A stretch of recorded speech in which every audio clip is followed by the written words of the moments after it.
Welcome, everybody, to Wire to Wire Sports Podcast. I am your hyper host, the NFL genius, Gene Walzak. And to my upper left corner, I got Kent State's own, Cleveland's own, Ohio State's own, College Control. Gene, I'm loving the energy right now.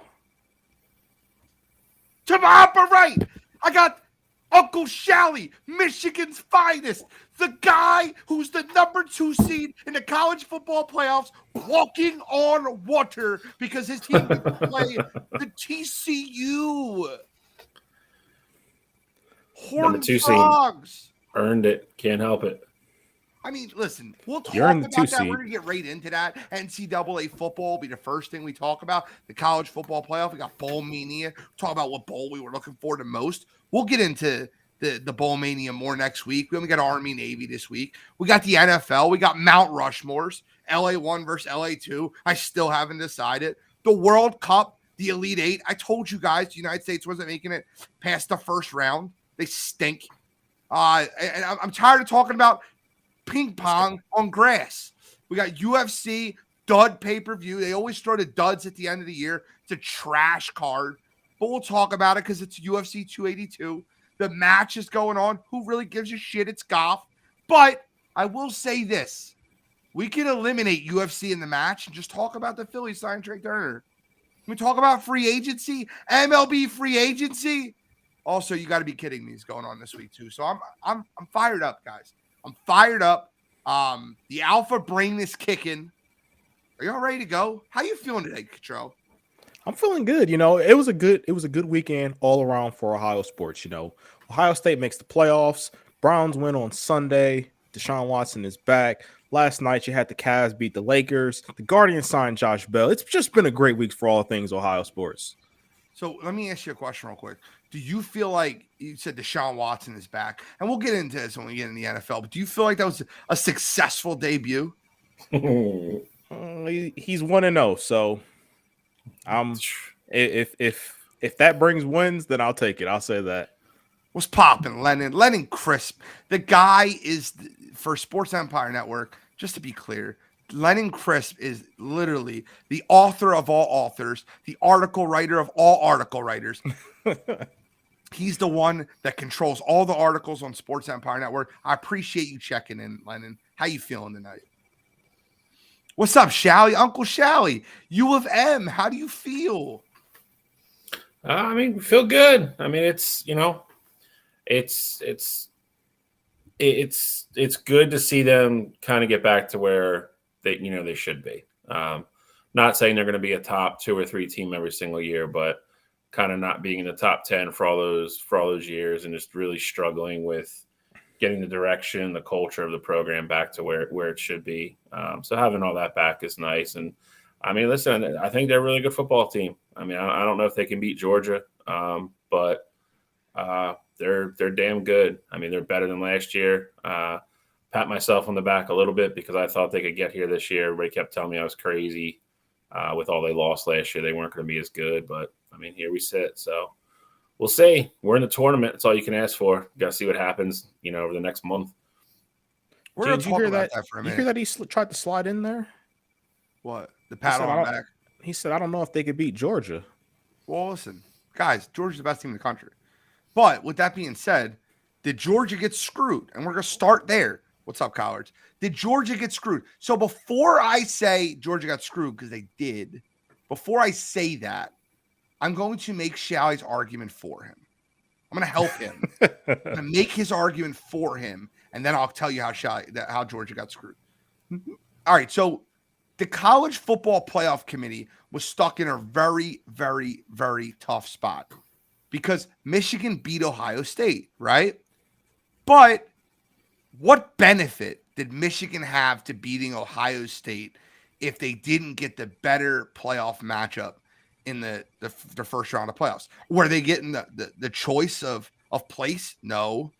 They were just basically getting Ohio State again, and they had to play an extra game, could develop more injuries playing the Big Ten championship. You never know what happens, but they had to play an extra game. Meanwhile, Ohio State basically got a bye week. So if they would have got the 3 seed, Ohio State versus Michigan would have meant nothing. So I understand why the college football playoff committee did what they did, because you have to punish Ohio State for not beating Michigan. It just came at the expense of the best team in the country, Georgia. Now, should Georgia still win the football game? Sure, they should still win the football game. They're the better team. But if you think the number 1 seed got the easiest road, you're sadly mistaken. And that's what it's designed to do. The number 1 seed's supposed to have the easier of the 2 matchups, and they don't. They play Ohio State when Ohio State would be like a 10-point favorite over TCU. So they're the better of the 2 teams. Ohio State is more talented. You're giving a coach like Ryan Day a month to prepare. Like, you have a situation where they can all get healthy. The only thing that really plays to Georgia's advantage is that kids from Ohio State are sissies. And I hope that they're listening, because if I was a wide receiver, I called this last year, and you guys told me it would never happen. It will never happen in a college football playoff. People will not opt out for the NFL draft. And what did Jackson Smith-Njigba do? He said, I'm not going to play. I'm going to prepare for the NFL draft. I'm going to be a little pansy. You guys said that wouldn't happen last year, right? He didn't. I mean, leave it to somebody from Ohio State to do it. He didn't just opt out because he wanted to save his draft status. He's had a hamstring injury literally all season. Like, he's tried to come back twice already. They could have put a new one in, and he'd been healthy by now. Like, the dude's been out for months. So being hurt now is a crime. Yeah. He opted out. He's tried to come back twice. What are you saying? He's literally tried to come back twice. If he didn't want to play after he got hurt against Notre Dame, he could have shut it down. But he's come back literally twice, and both games that he came back, he didn't look the same and left early. Suspect. That's all I'm saying. It's super suspect, bro. Your team's playing for a college football playoff, and he is opting out of his. Opting out isn't the right optics, but I mean, you want to pull out the article where it says Jackson Smith-Njigba opts out. Like, that's what it says. I mean, I'm just reading that off. I can't believe you're okay. So wait, hold on. I can't believe you're sticking up for him. Is Blake Corum opting out then? Is Blake Corum playing? No, that's my point. Is Blake Corum opting out? Did he opt out? He's not playing the playoffs. He's not playing in the playoffs. 2 days ago. He said he's not playing in the playoffs. He had surgery 2 days ago. And he also played in the game Ohio State against Michigan. Yeah, exactly. He suited up and tried to play. Made a cut. His knee gave out, so they took him out of the game. He had season-ending surgery 2 days ago. Smith-Njigba pulled his hamstring 14 weeks ago. There's a big difference. Huge difference. He's also come back, like I said, multiple times this season. Just because the original injury was against Notre Dame doesn't mean that the kid's not injured. Week 1? Like Labor Day. And again, he's come back twice. Season-ending injuries. I didn't know that. Apparently they are, but pulled hamstrings are now season-ending injuries. In my fault. I forgot you guys were MDs. You know, it only applies to certain people. I get it. What do you know that we don't know? That shit. Can I? Like, I'm serious right now. Do you believe that Jackson Smith-Njigba isn't soft for not playing for Ohio State? I think it'd be a completely different thing if he got hurt week 1 and never tried to come back. Him trying to come. I watched every game that Ohio State plays. I've seen him come back. I've seen him run routes since the hamstring injury, and he's not been the same. So him sitting out because his hamstring isn't holding up, I don't think that's soft. I think the kid's hurt. If you're an NFL team, who you drafting first? Jackson Smith-Njigba or Marvin Harrison Jr.? Well, I mean, who you drafting first? Marvin Harrison Jr. is a better player. He wasn't. I think that plays into it. I think there's probably a little. He wasn't a little jealousy playing into it. Ohio State's been just fine without their star receiver that was going to take over the receiving corps this year. They're fine every single year at the receiver position. Chris Olave leaves. Garrett Wilson leaves. They just got the next horse right behind them. He was supposed to be the guy this year. You're arguing for this, Cottrell. I'm so. If he wasn't hurt, it'd be a completely different story. All right, guys. I don't want to keep beating up on Cottrell. Blake Corum opts out. Make that a headline. Did Georgia get screwed? Yes. No 100%. Doubt about it. There's no doubt about it. I think when you can, and it's not to say that like it's the worst thing in the world. College football playoff needs to make a change or anything like that. But if you look at it on paper and every team plays each other, I think every game that TCU plays, TCU would be the underdog. So with that said, I mean, you would think that team would be the 4 seed. If Ohio State was playing TCU, like you said, Gene, they'd probably be like 10-point dogs.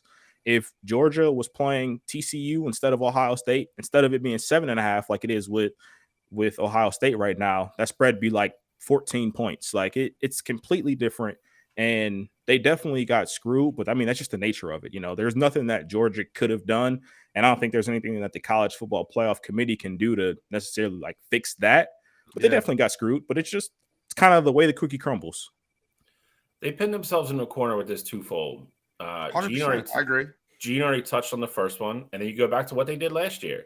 You had a one-loss Michigan team that was the conference champion that they put in the 4 seed last year, and they realistically should have been the 3 seed. But they didn't do that because they didn't want Alabama going to the 4 seed and having the rematch in the first round.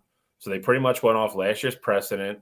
And then again, like Gene said, they weren't going to have that rematch in the first round of that playoff because all you're really doing at that point is rewarding Ohio State for getting killed on their own field and sitting out for a week. Is Ohio State better than TCU? Yeah, nobody's going to argue that. Georgia also has a freaking home game in a college football playoff. That's not a fact to gloss over either. Michigan's got to travel to Arizona. TCU's got to travel to Arizona. Georgia's going to sleep in their own beds. Like, nah, man, it matters, dude. I think that's somewhat of a moot point. We're talking about the matchups here. We're not talking about. It's not a moot point, dude. It matters. That absolutely matters. Don't tell me it doesn't matter when everybody's got to go play on a neutral field and the Mercedes-Benz Dome's going to be 75% Georgia fans. And they get to stay home all week. They don't have to travel. Who would Georgia rather play at home? All I said is it factors in. That's all I said. Don't act like playing a home game in college football doesn't matter. That's retarded, we're talking about matchups, though. We're literally talking about matchups. We're not talking about a home game. We're not talking about a home game because Ohio State is a home game. It's 25 minutes from their campus. It's not a true home game. They don't get the home options. It is when you don't have to get on a plane, dude. Let me finish. It's not a true home game because they don't get to sell tickets to their own fans before they're available for Ohio State to purchase. So what it is, it's a bowl game. It's centrally located to where Georgia is, but Ohio State travels, and you better believe Ohio State's going to have 20,000 people in that arena. Right. And so that's not 60. A home game. There's 20,000. 60. What? My point. You proved my point. Thank you. Ohio State is going to travel well. They're going to have 25,000 people in that stadium. Georgia's going to have 60. If they were playing TCU, then I'm sure it'd be like 70 to. I'm not disagreeing with that. And it would be the same. I'd make the same argument then. You can't tell me Georgia never has to leave their campus. They're going to get on a bus and drive to Atlanta for an hour is not a huge advantage of Ohio State getting 3 days less practice, getting on a plane, flying down, and geting uprooted. It's a huge advantage. But that's not what we're talking about, though. We're talking about football teams here. You're talking about the matchup and how Georgia got screwed. Georgia's not getting screwed if they're playing a home game, though. That would factor in, wouldn't it? That's a valid point, you think? No, if they were playing a regular season home game, they would have the entire crowd Georgia fans. My point I was making was Ohio State has the ability to purchase tickets for the game. It's not like it is like if it's a Georgia home game, Georgia has the exclusive rights to sell the tickets to the game. What do you think the split is on the game? I think I think it'll be 70-30 Georgia fans. Okay. I believe that. And I think it's a fair, but if it was a regular season game, it'd be 95-5. Okay, I get that. But it's a defunct home game for Georgia. Yeah, that's fair. I'll take a defunct home game. I mean, this will be Georgia's third time playing in that stadium this season. So, I mean, I understand the optics and how close it is to campus and all that, but from a quite literal football standpoint, if you asked Kirby and it never went on the record, who would he rather play, Ohio State or TCU? He'd take TCU 10 times out of 10. Yep. Nobody's arguing that Ohio State's not more talented than TCU. Like I don't know where that came from. Ohio State has an opportunity to beat Georgia. I don't think TCU could have beat Georgia on on its best day and Georgia's I mean, worst day. that's probably fair. I mean, if Georgia Ohio State play, Ohio State probably wins twice to play 10 times. It's like you said it earlier perfectly in the group chat. Matchups make fights. Correct. And they're going to play a team that's better at doing than what Michigan just did to them on their home field. Georgia's better at it. It's a horrible matchup. I still think it's a Georgia horrible wins matchup for Ohio and State. I actually think it matters so much that the spread moved from 6.5 to 7.5 because they were getting too much Georgia action, and the bookies are already trying to cover their ass by moving it a full point above that 7. I think that tells you they think Georgia's going to win the game. They're just worried about, like, they thought 6.5 would be the middle ground, and it's not. There's a lot of Georgia money coming in. I bet you that's 8.5 by kickoff. That's fair. That could be. That's very possible. But I don't think that's a fair spread. I think that Ohio State's just as talented across the board. I think Georgia's right now is a better coach team. I think they have a better offensive line. I think Georgia's offense matches up way better with Ohio State's defense than the other way around. Ohio State's got the offense that can score with them, though. And if you watch, and a game I will remind you of, is when Ohio State played Clemson with Justin Fields.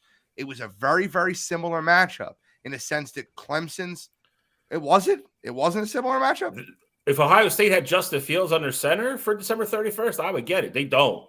Correct. And I think – and I've been very vocal. I think Justin Fields is a lot better quarterback than C.J. Stroud. But C.J. Stroud has ability. He's not like – listen, I love Max Duggan, and we're going to talk about the Heisman right now if you want to throw it up there. We're going to talk about Heisman right now. But I love Max Duggan, but he is literally a tryhard. He's the definition of a tryhard. He's not an NFL quarterback. C.J. Stroud's going to get an opportunity because his arm talent, he's just more talented of a quarterback. Max Duggan is a great college quarterback, a pretty good tryhard, very similar to Stetson Bennett. And I hate saying that because I like Stetson, but Stetson's not an NFL quarterback. I know it. You know it. We all know it. The two NFL quarterbacks in this Heisman race are C.J. Stroud and Caleb Williams. Now, do I think C.J. Stroud's going to be a successful NFL quarterback? No, I've said that multiple times. But if we're being honest, do you feel like there's two NFL quarterbacks on this list? Do you feel like there's one? Do you feel like there's 3, 4? What do you think, Cottrell? I mean, I think there's two. You gave CJ and Caleb. I think those are the two. Now, granted, CJ, I said this even last week, comparing CJ to Justin, I think is a bit unfair because he doesn't have as much talent as Justin does. I think CJ he has the arm talent to be an NFL quarterback. And I think given the right system, if he actually learns and, gets some poise to him, I think he'll be fine. But I mean, Caleb Williams is surefire. And I got a lot of hate. You guys probably still don't think so, but I got a lot of hate earlier. I think it was like midway through the season when I said that I'd take Caleb Williams over Bryce Young, and you guys got on me for it. I've always liked Caleb Williams. I didn't give you a lot of hate for that. I think Bryce Young's better than Caleb Williams. I argued against it, but there's not a lot of hate there. I've been a Caleb Williams fan. I said at the beginning of the season there was 3 legit NFL quarterbacks in college football right now, and I said Quinn Ewers was the third one. That was my joke. I said Bryce Young, I said Caleb Williams, and I said Quinn Ewers. I didn't say C.J. Stroud because I still think Quinn Ewers will be a better pro than C.J. Stroud will be. But I agree. Just because I have Bryce 1 and Caleb 2 does not mean I don't think Caleb's good. I think Caleb's better than I'm saying at the time, like it was like I said, I think Caleb's better than Bryce. It was like, stop it, like you're crazy, that kind of stuff, But with that said, I mean, I think it's clear Caleb has the NFL talent, and I think CJ has the attributes and the abilities. He's just got to get with the right person to put everything in fruition for him. So the funny question is, who should win the Heisman? And then we'll get into the whole quarterback thing. Out of the 4 here, I don't care about odds. I don't care about anything else. Who should win the Heisman? Bill. I mean, it's Caleb, and it's Caleb going away. I mean, to get back to your previous question, I think it's Caleb, and I don't think I think CJ Stroud did enough to deserve to be invited to New York. Like, I don't have an issue with that. I don't think Stetson and Max should be there. But Caleb, listen, I mean, me and Cottrell were going back and forth and discussing this in the group chat. Caleb, when he kind of started catching up to CJ, he had 3 incredible games in a row that won him the Heisman Trophy. And then what hurt CJ was, he played okay against Penn State, didn't play great against Michigan, and then he didn't play last week. So he was kind of out of sight, out of mind, which, for better or worse, I think we all agree on is a common issue with the Heisman in general. But, I think Caleb Williams is going to win, and, we'll get the vote totals Saturday night when they announce it. But I don't think it's going to be that close. I'm going to argue with you. Okay. Just because you like arguing? No, because I think Caleb Williams is going to win the award. That's not what I asked. I asked who you think should win the award. And out of these 4, I think it's Caleb. That's the only person I would vote for out of these 4. Out of these 4, who do you think should win the award, Cottrell? Caleb Williams. And I don't think, again, like Bill said, I don't think it's close. Okay. Out of these 4, the person I think that should win the Heisman Trophy is Max Duggan. I truly believe that for what he's done to get them the last second wins, for how clutch he's been. He's had 30 touchdowns, 4 interceptions, and that's not including his rushing touchdowns. He has been everything TCU had needed. He does not have a bona fide number 1 wide receiver in TCU. That is completely false. That's lie again. He doesn't have Jordan Are you Addison. serious? He doesn't. Yes, he does. Yes, he does. He's going to have a receiver that goes in the first round of the draft this year. Yes, he does. Listen, do you think that it's better than Jordan Addison? That's not what you said, bro. That is not what you said. Better than Jackson, Big Ben, Martin Harrison. You said he doesn't have a legitimate number 1, and he does. Has a true number 1. He has a top 10 receiver in college. He has a first round receiver on his team. Listen, I think what TCU's done, overperforming for what they've been projected to do, making the college football playoff, everything he's done this year, I think it should be Duggan. I really do. I don't think he's the best quarterback on here by far. I just don't. I think Duggan and Stetson got lucky, if I'm being honest. I think they benefited greatly from both Hendon Hooker getting hurt and from Blake Corum getting hurt. I think if they both finish out the year and put up the numbers they did the first 10 weeks of the year, I think they're your other 2 finalists. I think Max Duggan, I think you hit it kind of right on the head earlier with what you said. Max Duggan, I think, is a great college quarterback. He's the guy that can run. He's a better passer than Tim Tebow, but like he almost reminds me of that. He's an emotional guy. Again, I don't want to call him a try-hard. I think he's more talented than that, but he's doesn't have the raw physical gifts of a CJ Stroud or a Caleb Williams. But it's I think he's had a great year. I think he benefited from people getting hurt. I think if the nominees were announced 2 weeks ago, I don't think he's in it. So what players that aren't, like, if you were removing players from this, who would you remove? And who do you think you would replace them with? I just said it. I would have removed Duggan and Bennett, and I think Blake Corum and Hendon Hooker should be the other 2 in it. Okay. Cottrell? I could give you so many names. I would take out Bennett, of course. I think Max benefits from his team having the season that they did. They're the number 3 team in the college football playoff, and obviously Max had a great season. But I think if TCU was 10-2 and they lost a game earlier and weren't even in the discussion for the college football playoff, I don't think he'd be here. While his numbers are impressive, I just don't think that he would be here. You look at guys like Drake May, who has better numbers, and he's not invited. I think if Drake May had an 11-1 season and his team was in the college football playoff, he would be there instead of Max Duggan. We talked about Blake Corum. I think Blake Corum definitely should have at least been invited. Looking at his numbers and where he was at, I understand that he missed.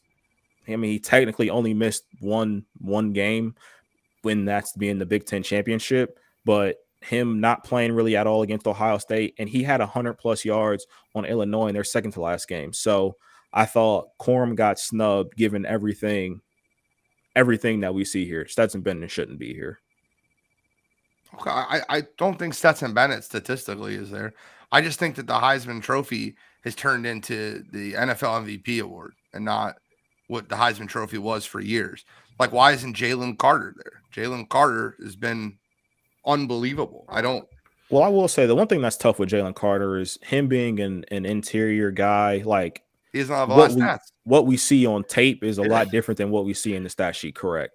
He doesn't have any of the pretty numbers. He's not going to have sacks. He's not going to have, QB pressures or knockdown stuff like that. I mean, I don't know the next time we're going to see a defensive player win it. Like I said last year, like I knew Aiden had no shot of winning. I was glad they recognized him and at least nominate him. But I mean, I feel like getting a defensive player even nominated at this point is climbing Mount Everest half the time. Yeah.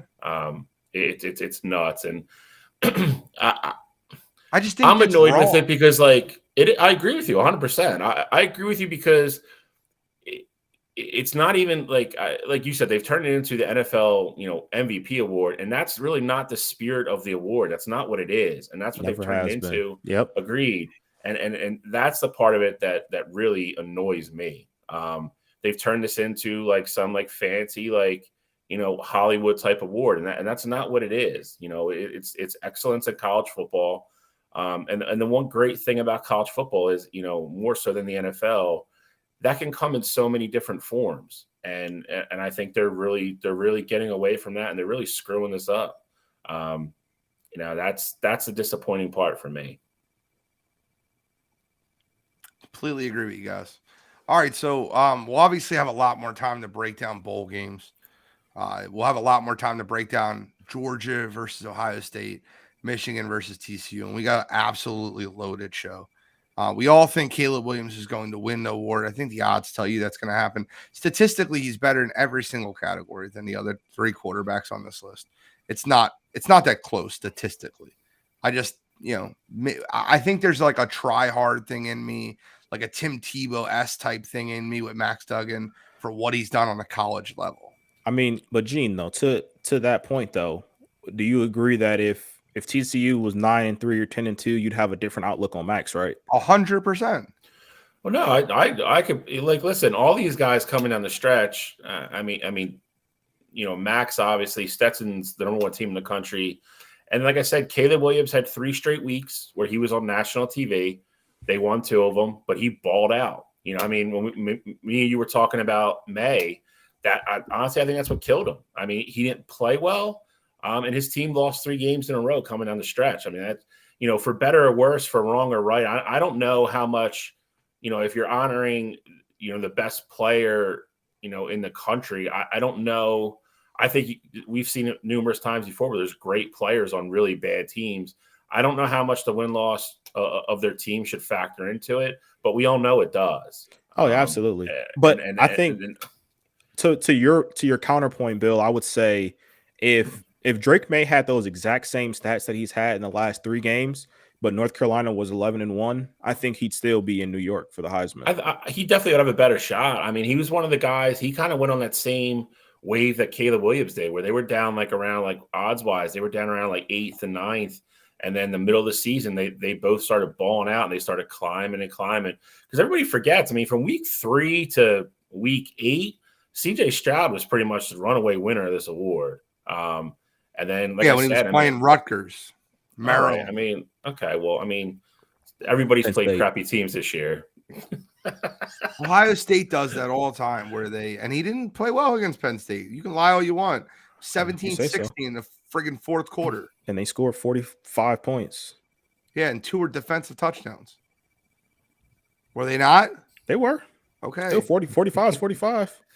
But I mean, listen, I think I don't know. I really hope the people that are in the Heisman committee and everybody that has a vote, they kind of sit down after this year and really kind of circle back to what this award's supposed to be and maybe revamp the voting criteria or at least have a meeting or send out a memo or do something. Send out a memo. I mean, listen, some of those old people don't have email, bro. It's just a fact. You got 90-year-olds voting for this award that don't even watch football. That's just a fact of it. I mean, this is one step below like some of the people get to vote for the Baseball Hall of Fame. But it's, I just think I don't think anybody could sit here with a straight face and think or agree that these are the best 4 players in college football this year. And I think that's what it boils down to in the end. I just don't think they got it right. So Cottrell, you have a couple questions for us, college football related. I do. The first one, I mean, this is the hot one. And so that would be, how do you guys feel about the Deion Sanders hiring? And I mean, that's just like the base of it. And then I guess because I know we're on the same side of this, Gene. So can I go before you, because I know you're even more passionate about it than I am. Sure, I don't mind. I'm livid about it, but go ahead. Yeah. So I think my biggest gripe with it, and again, I already talked to Gene about this, so I'm not gonna talk over. I know what he's gonna say. So, my biggest thing with it was him kind of showing up with that attitude, and also the whole transfer portal statement really bothered me. You're walking into a room the first time for a bunch of kids that don't really know what's going on or trying to get their bearings, that are, there to play football, and to pretty much walk in and not even introduce yourself to all of them personally, and just get in front of them and say, this is what we're doing. I'm bringing these people. If you don't like it, just hit the portal. That rubbed me the wrong way. I mean, I think there's maybe, a different way you could have came in. I know his intentions were to go in there and kind of set the tone that, we're going to turn this program around.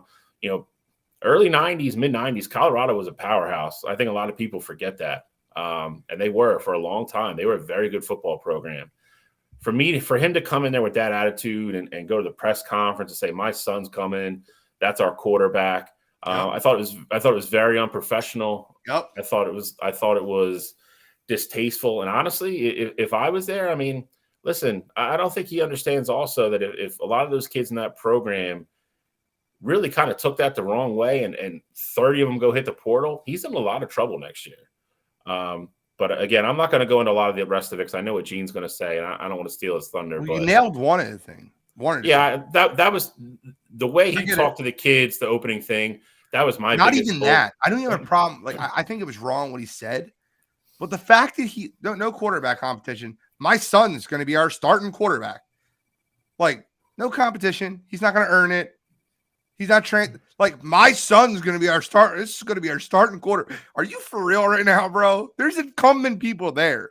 I'm not saying that. Obviously, I know when his kid at the transfer portal, he was going to be a starting quarterback. That's not for here nor there. That's a joke the way he did it.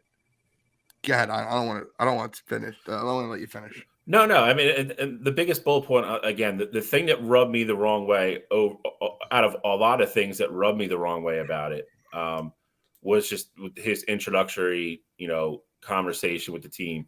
I mean, you go back and watch that video, man. There's a lot of kids that just like deer in headlights look on their face, like you don't like it, just pack your shit and leave. That's pretty much what he said, and that's just a crazy tone to set, I think, for a first team meeting. Do I think Deion will turn that program around? He absolutely probably will, because I think he'll get recruits there.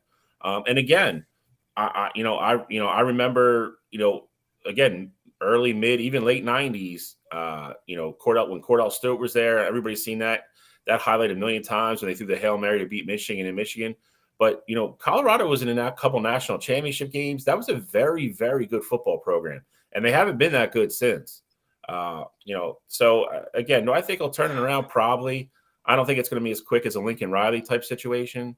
I'm not going to get into the rest of it, because I know Gene's about to go nuts on it, but because that's the part, right? And I don't like agreeing with Bomani Jones on anything, really. I'm not a huge fan of him but he hit the nail on the head. I got a quote. God sent me here to fix HBCUs. 2 years ago. God sent me here to fix HBCUs. don't tell me God sent you to Jackson State to fix HBCUs and then leave 2 years in. Here, all right, look, let me just take it a step further, okay? All right, let me just try to be a little bit more elaborate with this, okay? Deion Sanders is selfish, and he didn't want to work on anyone else's staff. He didn't want to be an assistant coach. He wanted to be a head coach without any experience. Colorado, Florida State, Florida, none of those programs are going to hire him to be a head coach with no coaching experience. It doesn't happen. Division I programs aren't going to do that. Jackson State would, because they're Jackson State. They can pay him $375,000 a year to be the head coach and bring in recruits and bring people into Jackson State. So he got to be a head coach without any head coach experience. I don't know. Excuse me. I'd like to be the general manager of your company. What experience do you have? Absolutely none. I played. No, that's it. The big programs don't do that shit. So don't tell me God sent you to Jackson State. You want to fix HBCUs? Oh, dude, I had all the power to you. You stay there for 5 years, 10 years, fix the programs, get more and more people going to HBCUs, more and more people talking about it. Fine. No problem. But don't tell me God sent you to fix HBCUs and then leave for Colorado. You didn't leave for Florida State. You didn't leave for Georgia or Alabama or Texas. You left for Colorado. I could argue Jackson State might be a better job than Colorado. I'm kidding. I know it's not a better job. But my point being is you left for a dog shit Pac-12 school. That's what you left for. Don't pretend God sent you here. You didn't want to be anybody's assistant coach because prom got to do what prom got to do. Bullshit, man. You're full of shit. You selfish. You always been selfish. You're showboating. You talk down to reporters. You talk down at the press conference. You basically told a whole group of kids, I'm transferring my guys in from Jackson State, and they're starting over all you guys. No competition. None of that. It's their job. Bullshit. Sorry. I need to get that off my chest. I think to kind of like double back on the HBCU thing, I think that like the disappointing kind of part was you look how much attention they had gotten just in the 2 short years that he was there. You had College Game Day there 2 weeks ago, which never happened. And how excited, and he actually went on the show and talked, and he was so proud of what he's accomplished there, and yada yada yada. And then kind of like Gene said, and then you're playing up that whole faith factor, and this is what we need to do to help kids that aren't getting looks everywhere else, and so forth and so on. I mean, he's saying this stuff on national TV, and 2 weeks later he takes a Colorado job. Like it's just a lot. It's a lot. It's a lot to digest in a short amount of time. But Deion, like Gene said, Deion's gonna do Deion. I'll say this. I feel like I don't have as strong as a position as you guys, because I think part of both of what you guys said has kind of been taken out of proportion a little bit.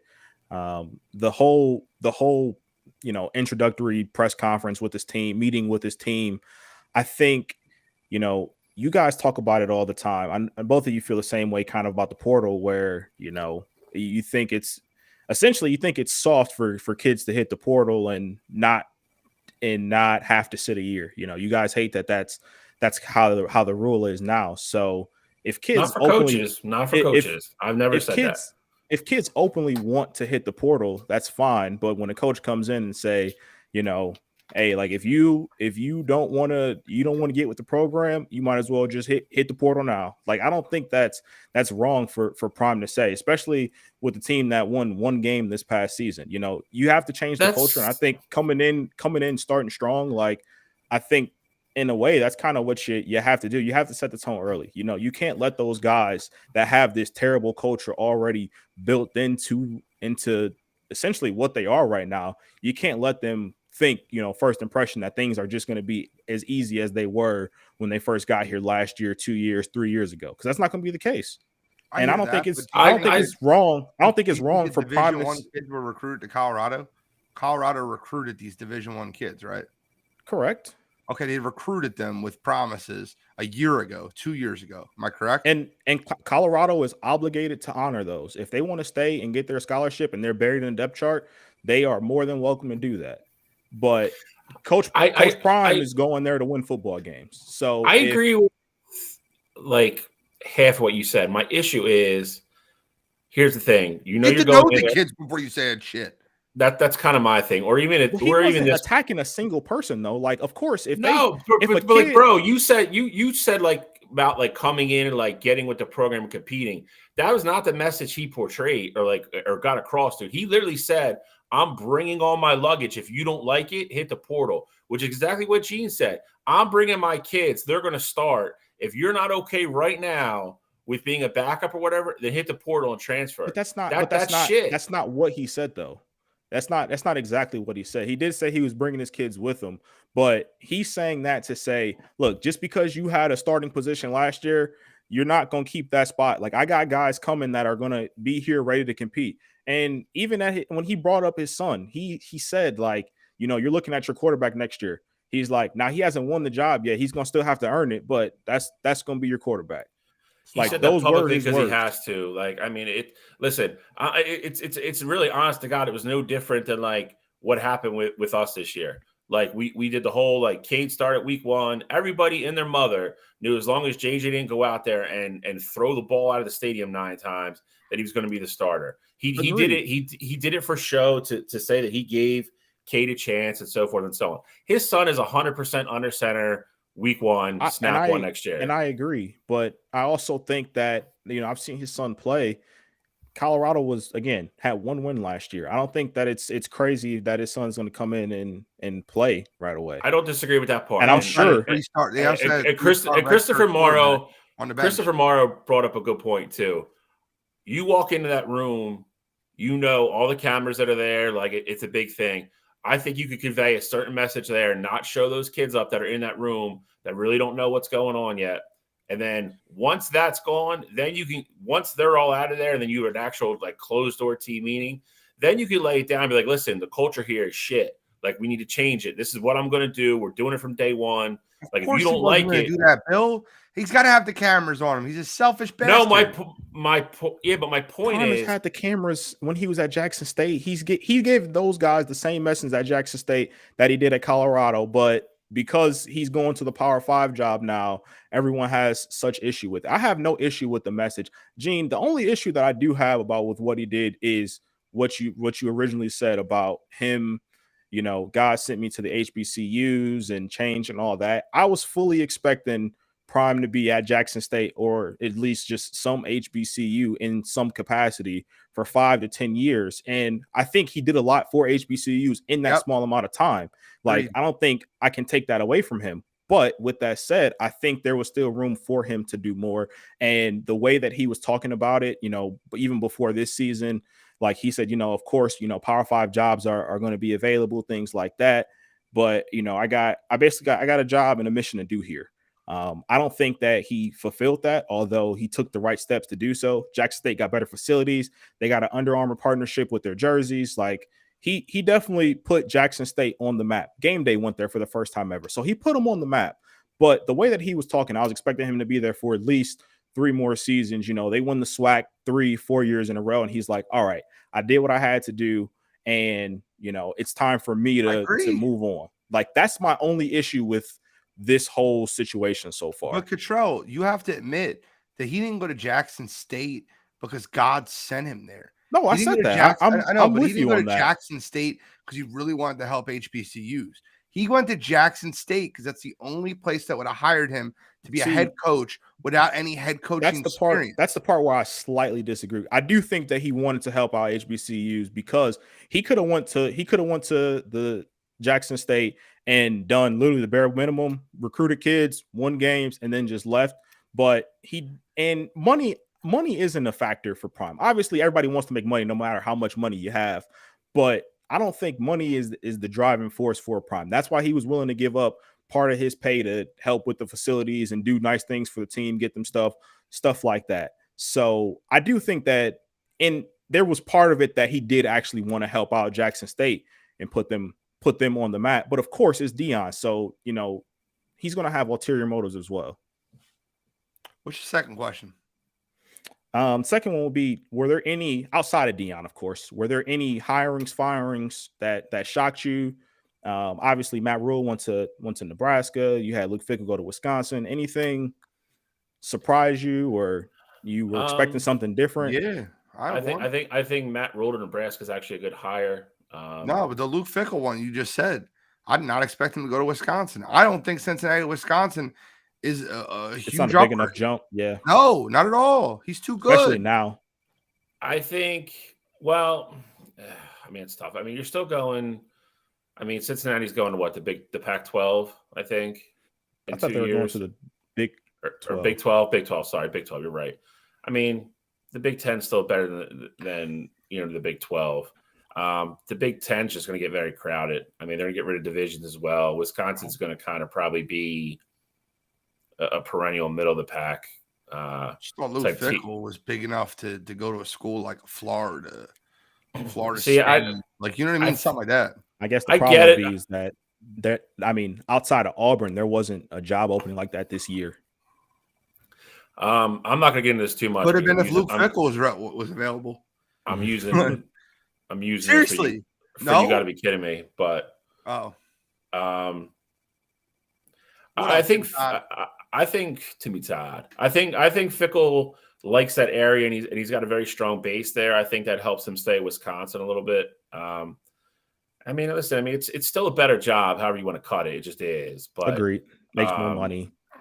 Yeah. And I think. I mean, Kuchel, you could probably comment on this more than me. I feel like there's still very hard feelings between him and Ohio State, which in the long run is probably would have been his dream job to go back to. And I don't think that job's opening anytime soon. And I think that's the only other Big Ten, school. It was opening. If USC won, it was opening this year.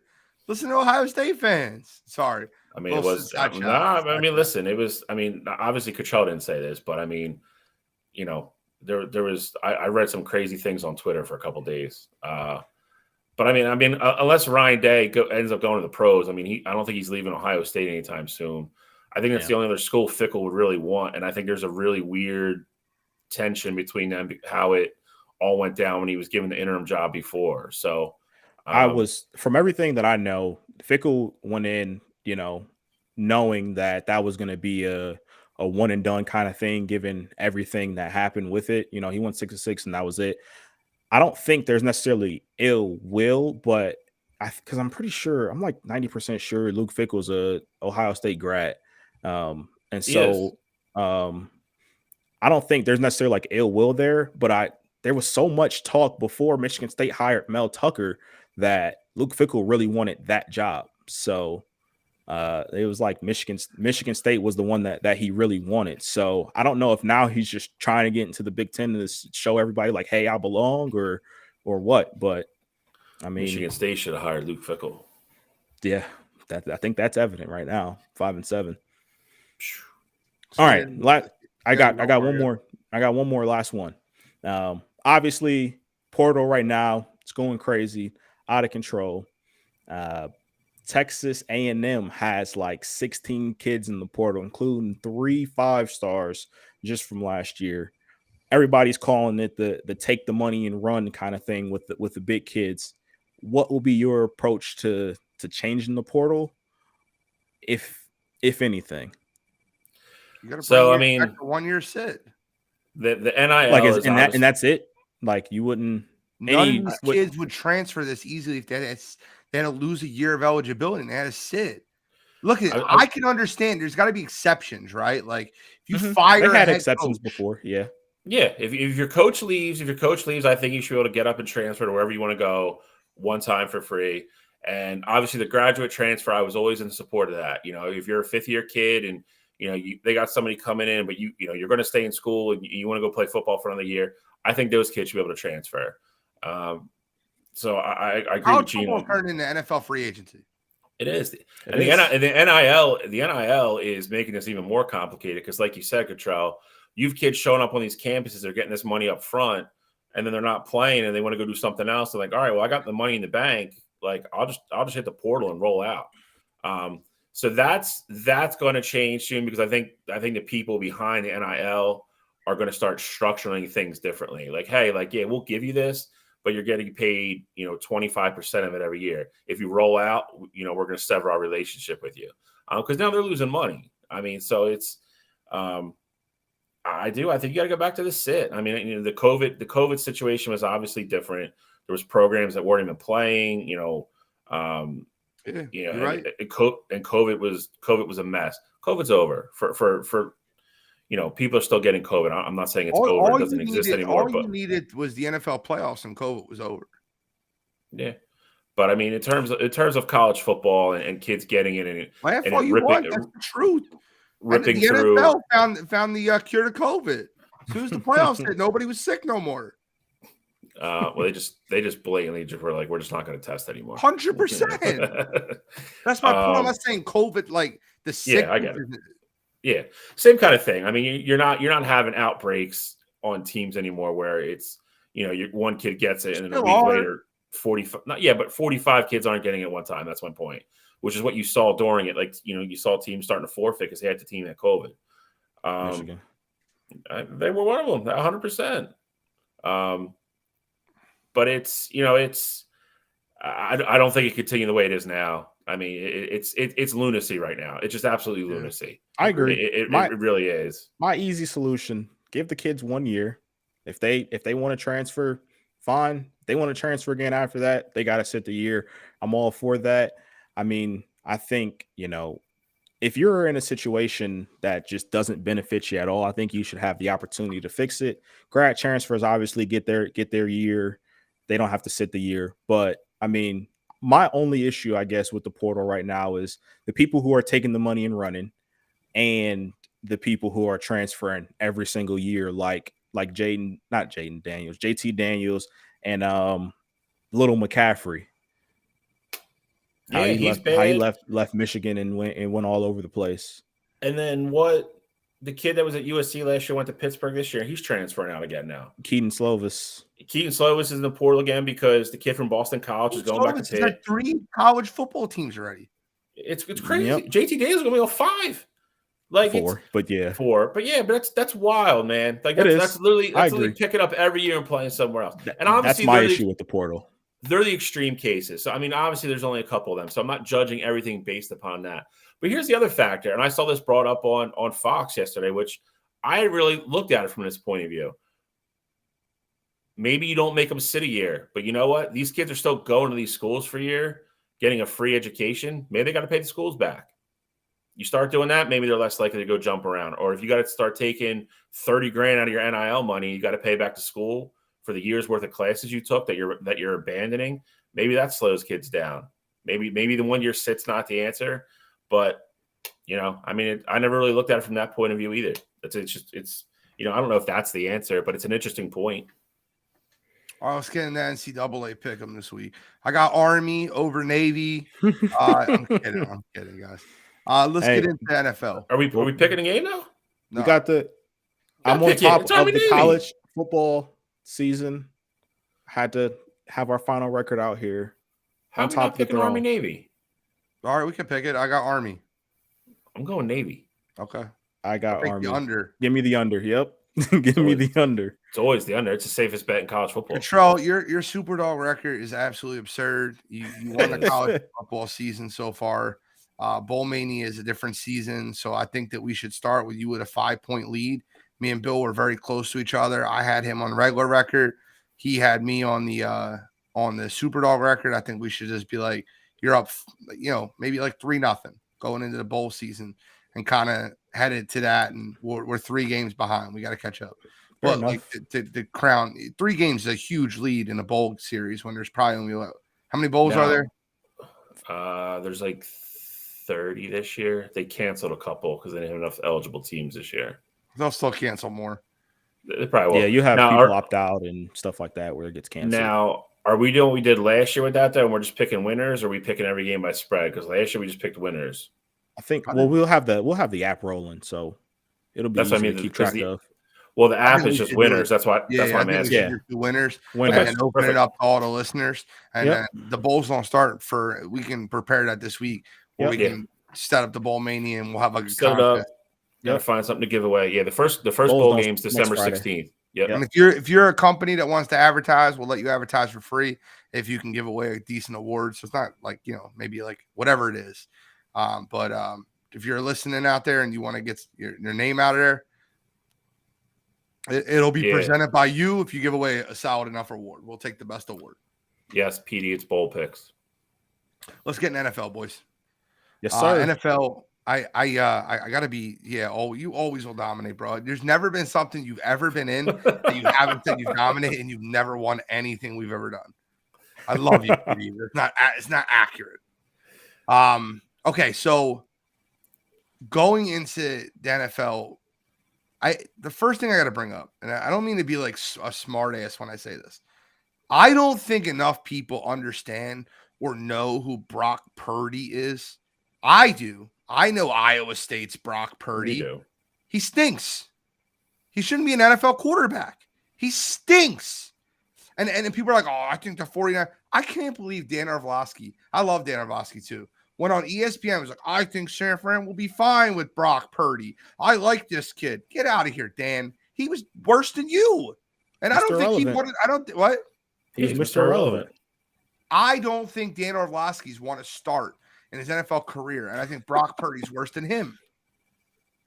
I mean, he's terrible. Yeah, I get it. Isn't that stat though? Isn't Dan Orlovsky like 0-13 as an NFL starter? I'm pretty sure it's the stat.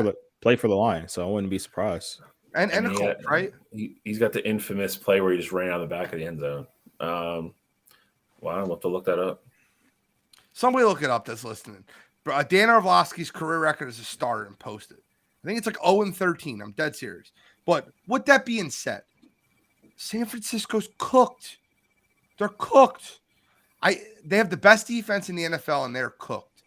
And I don't want to. They got to sign somebody. They have to sign somebody ASAP. Josh Johnson's not the answer. That's a hilarious signing. How many teams has that dude played for? Do you think that San Fran put a claim in for him? For Baker Mayfield? They did not. The Rams were the only team. They didn't. Rams were the only team. Okay. And the Rams obviously would have got him before San Fran anyway. So everybody was saying, though, that I guess during training camp, I was following a San Francisco 49ers beat reporter. They were saying during training camp, I guess Shanahan had high praise of Brock Purdy, saying like he understood the offense and like he was just locked in. So I guess this is a thing where Kyle likes him and likes him in his system, and that's why they haven't tried to do anything. Or listen, if there's an OC that's got the best shot to make somebody like him successful, it's probably Kyle Shanahan. But I mean, even in college, I mean, if he has one thing going for him, it's that he. We've talked about him before. We talked the last 2 years, actually.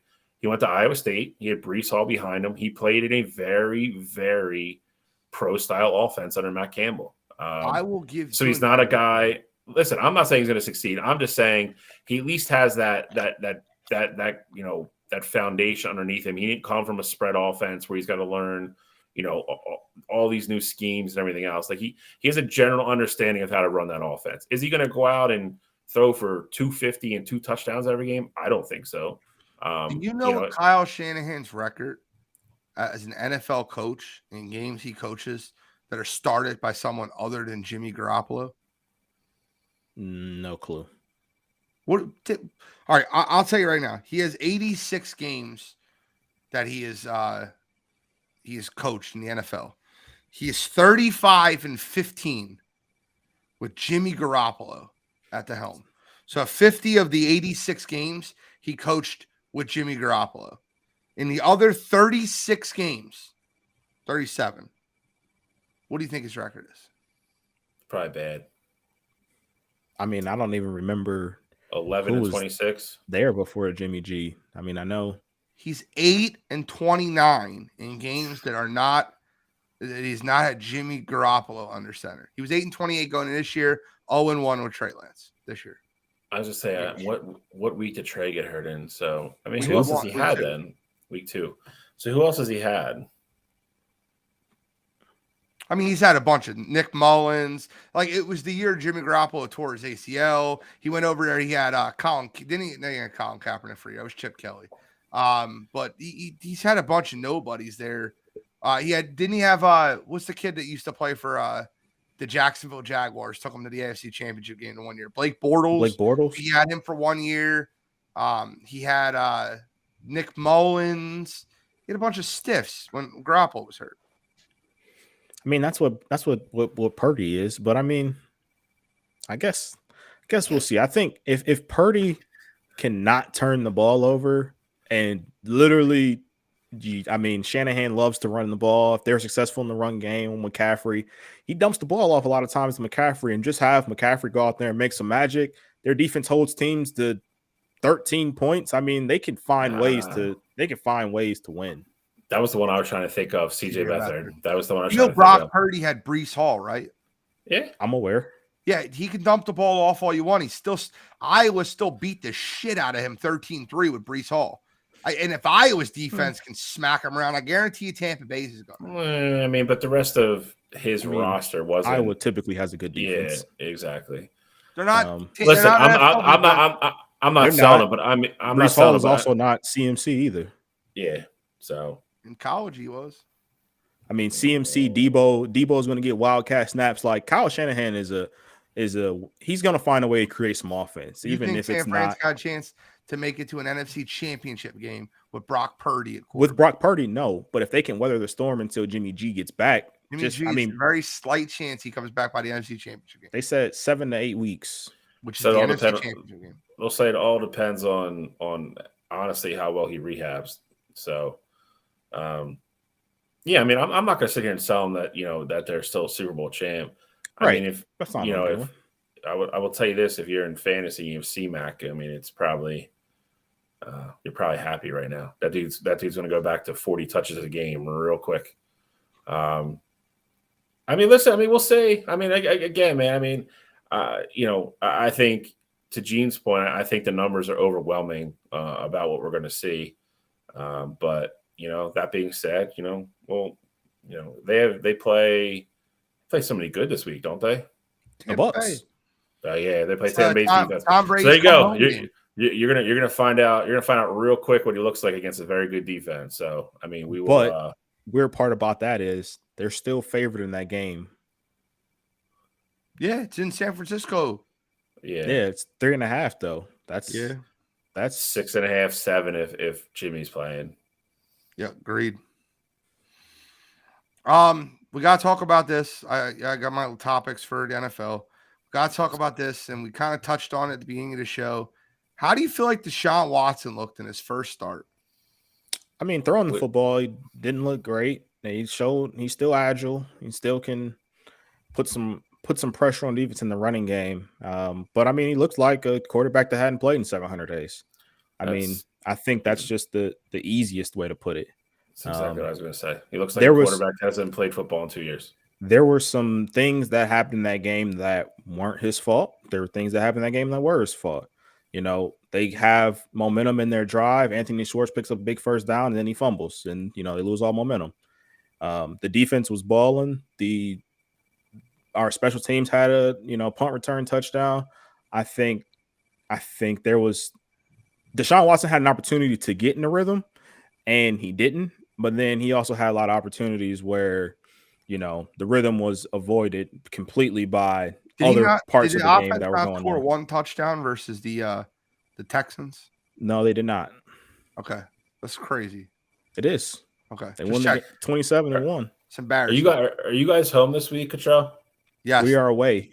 Oh, they're playing. We are not home. We were at the bank. Where are you guys at this week? Don't, because I'm getting into that right now. We're talking about right now. Oh, all right. I want you to rank these three teams in the AFC with the news that Von Miller is now out for the season with the torn ACL. The Bengals just beat the Chiefs. Now Joe Burrow is 3-0 versus Patrick Mahomes, the only quarterback. It's 3-0 versus Patrick Mahomes. Rank these three teams in the AFC. They're the best three teams. Actually, you know what? Let's take a step further because I want to add them because I feel like it's wrong not to. Rank these four teams. Chiefs, Bills, Bengals, Dolphins.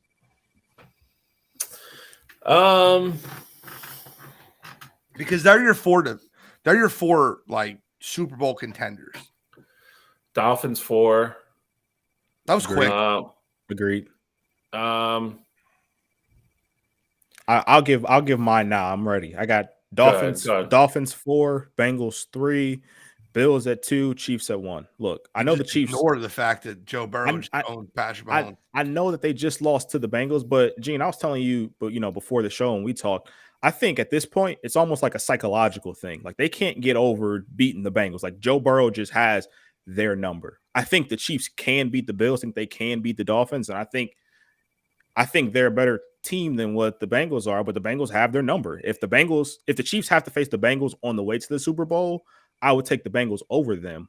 But like we say, matchups makes fights. But I think the Chiefs are still, for me, in my driver's seat to go to the AFC Championship game and ultimately the Super Bowl right now with the Von Miller injury. I think that the Chiefs have had two very big games this year. One versus the Bengals and one versus the Bills. One at home and one on the road. And they've lost both of them. I'm ready. Go ahead. Give me your 4. I'm going Dolphins, Chiefs, Bengals, Bills. And I'm keeping the Bills 1. Von Miller's obviously going to hurt. They're also going to get a bunch of other guys back towards the end of the season. Travis White's back. Travis White's back. Yeah, he's not. He doesn't. You're right. He's not what he was though. Because he hasn't been healthy in 3 years. He's legit. He hasn't played a full season. To the Bills' credit, though, their young guys have been balling though. Like Teron Johnson, like he's Kyrie Elam, like they've got some guys that could play football now. I think we can look at Patrick Mahomes' brilliance all we want. I just don't think that offense is as good as it was. I think they still put up points. They don't get the chunk plays they used to. They have field on third down. Yeah, I think they have to manufacture points. It's a little hard for them to manufacture points versus what it used to be. And the biggest factor for me is I like Cincinnati's defense way better than I like Kansas City's. Biggest factor for me is if it's a 3-point game in the fourth quarter, who do you trust the most? Josh Allen, Patrick Mahomes, or Joe Burrow? And I think the answer is Joe Burrow. Joe Burrow, listen, I'll tell you right now, Josh Allen and Patrick Mahomes are better quarterbacks than Joe Burrow. But there's nobody more clutch in the NFL. I agree, but there's nobody more clutch in the NFL than Joe Cool. I don't know if I agree with that. Man, he's just who's more clutch than him? I don't know. If I give Joe Burrow 13 seconds, like I don't know if he goes down and gets his team in position to get to the very fair point. To overtime and win the game. That's a very fair point. Joe is calm and cool under pressure. Like I don't want to take that away from him. I'm not saying he's not clutch, but I think Patrick Mahomes and Josh Allen, especially given their ability to run with the football in those types of situations, I would trust those guys in that kind of situation. Now, if there's 3 minutes left on the game, that's a little bit different. But I mean, quite literally, if there's time still left on the clock, Josh Allen and Patrick Mahomes can win you a game. 13 seconds is insane. I got news for you, bro. If you're asking what offense I trust more between Cincinnati's, Buffalo's, and Kansas City's, I trust Cincinnati's offense more than I trust either one of them. See, it's funny. It's funny you said that because I was really just thinking here. Like, there's no world that I think I take Joe over Josh, but like when Cottrell just said that with like 3 minutes to go, I'll take Joe and all those weapons versus Josh and just Diggs or Mahomes and pretty much just Kelsey at this point. I'll take Burrow in that situation. Josh Allen has 2 wins in the last 3 years of one possession games. That's absurd. It is, but again, you think about that. Bro, he had so many red zone interceptions. I get it. All right, but look at the playoff game. You look at the playoff game with Kansas City last year. You putting that on Josh Allen? That was definitely not on Josh Allen. But I'm saying, but that L goes in that same column. That's correct. But then to the counterpoint, the game against the Vikings this year, that's something that would go right into that 100% argument. So like it kind of goes both ways. Where the numbers don't tell the whole story, but the Jets, the Dolphins, he's had 5 opportunities this year, 5, and he's won 2 of them. He's lost 3 of them. Listen, I'm just calling it like it is. I get it. If I had to give you my answer, I would go, and this is probably because I picked them to go to the Super Bowl, and I can't get off of my picks to go to the Super Bowl. I would go Dolphins, Chiefs, Bengals, Bills. I would agree exactly what Shally said. The exact order. Dolphins 4, Chiefs 3, Bengals 2, Bills 1. And the Bengals aren't much fun. I think styles make fights. And I think if Buffalo's got to go to Kansas City and then play Cincinnati, it might be a different story. I might pick the Bengals again. But again, though, at this point, like I would almost think like, you know, the Bills and KC, yeah, they beat them in the regular season this year. That might be a psychological thing too. Like how they just put us out the playoffs last year. We got to travel again, go back to right now. Buffalo has home field, but if Kansas City gets home field and they got to travel, you know, back to Arrowhead, like you never know what happens in that situation. So Agreed. I think it'll 100% be based on the matchups right now. Yep, I agree with you. I can't wait to see it. AFC playoffs are fun. Second question, and then we'll move on. NFC playoff picture. Rank these 4 teams. Should be pretty easy, but there's some people that are switching it. Minnesota, San Francisco, as currently constructed. Minnesota, San Francisco, Dallas, Philly. And I did it in order for you. I'll go first. Minnesota 4, San Francisco 3, Dallas 2, Philadelphia 1. You're shaking your head. What are you switching? Look, I told you guys before, like when we did this last week, talked about the top 3 or 4 or whatever. I was high on the 49ers. Them not having Jimmy G is, and that's crazy to say because Jimmy G is such a average to below average quarterback, but them not having Jimmy G, I don't think there's any shot for them to do anything. So they're going to be my 4. That's why I was shaking my head. The 4. Okay. My number 1 is going to be the Eagles. I think right now that's obvious. And then the Cowboys and the Vikings just played each other, and the Cowboys won. So I'll have the Cowboys 2 and the Vikings 3. But again, I think so. You just flip-flop San Fran and Minnesota. Yeah, but I think again though, styles makes fights though, and I can 100% see Minnesota winning their first playoff game and Dallas losing just because that's just what they do. So I have Dallas ahead of them, but I mean I could see Minnesota going further in the playoffs. I'll tell you right now, Brandon. I'll tell you in what world San Fran's better than Minnesota right now. I'll tell you because Kirk Cousins crumbles under pressure, and that's a good defense. And I don't care how bad your offense is. I don't think Kirk Cousins scores on San Francisco at all. I kneel the ball the entire game. Kneel. Kirk Cousins is going to throw me 1. I mean, you're not wrong there, I'm but not wrong. You're not wrong. Yeah. I mean, I think Justin Jefferson is a freaking field. Yeah. Bro, San Fran's defense is generational. They're not going to pitch a shot. They're not going to pitch a shutout, dude. Like it's my problem is Minnesota's defense is good enough that if Purdy can't sustain for Miami, the first play of the game, Tua threw a 75-yard touchdown. After that, they went 3 points the rest of the game. Tua missed 2 or 3 throws that if he hits them, they're more points too. For every Kirk Cousins interception, I'll raise you a Brock Purdy interception. Bro, I don't think Kyle Shanahan will put him in that position. I think if they played each other, if San Fran played Minnesota in the playoffs, I think he'd run the ball 75 times. It would be McCaffrey. It'd be everybody. Everybody got Elijah Mitchell, Deebo Samuel. They'd run Ayuk, and they would run them all. They 9 in the rounds in a row. It'd be great. I would rank you would them, be in the game. I would rank him the same as Cottrell. Okay. Just again, I think Minnesota's defense is nowhere near San Fran's, but they're good enough that if Purdy can't put up points, I just think with Dalvin Cook and Jefferson, as much as I don't like Kirk Cousins, and I feel the same way about him playing in big games, that offense almost scores points by accident sometimes. If you give them that many chances, they're going to find pay dirt once, and the problem is that might be enough. All right, we got a lot of show to get into. Let's get into NFL Pick'em. We still got like 7 more topics, so let's get an NFL Pick'em. We're all under 500. This is embarrassing. I got to change my goddamn name. Change my name to NFL under 500, Gene. I've been under 500 since 2018. Bullshit. Terrible. Hey. I'm still in the lead. I was about to say, you're still in the clubhouse. But Shally, listen, now I would fade me. I would fire Shally. Shally's at 61. Yeah, Shy is on fire right now. Shally, you're still in last place, but not for long. Start us off this week. I'll go first. I'll let Kachuk go second, and I'll let Gene go last. Switch it up and no. I had the order. I told you to go first. Don't pretend you have the friggin' order. I'm going first. I'm gonna go first. Gene, you can go last. I'm gonna start with the team we just talked about.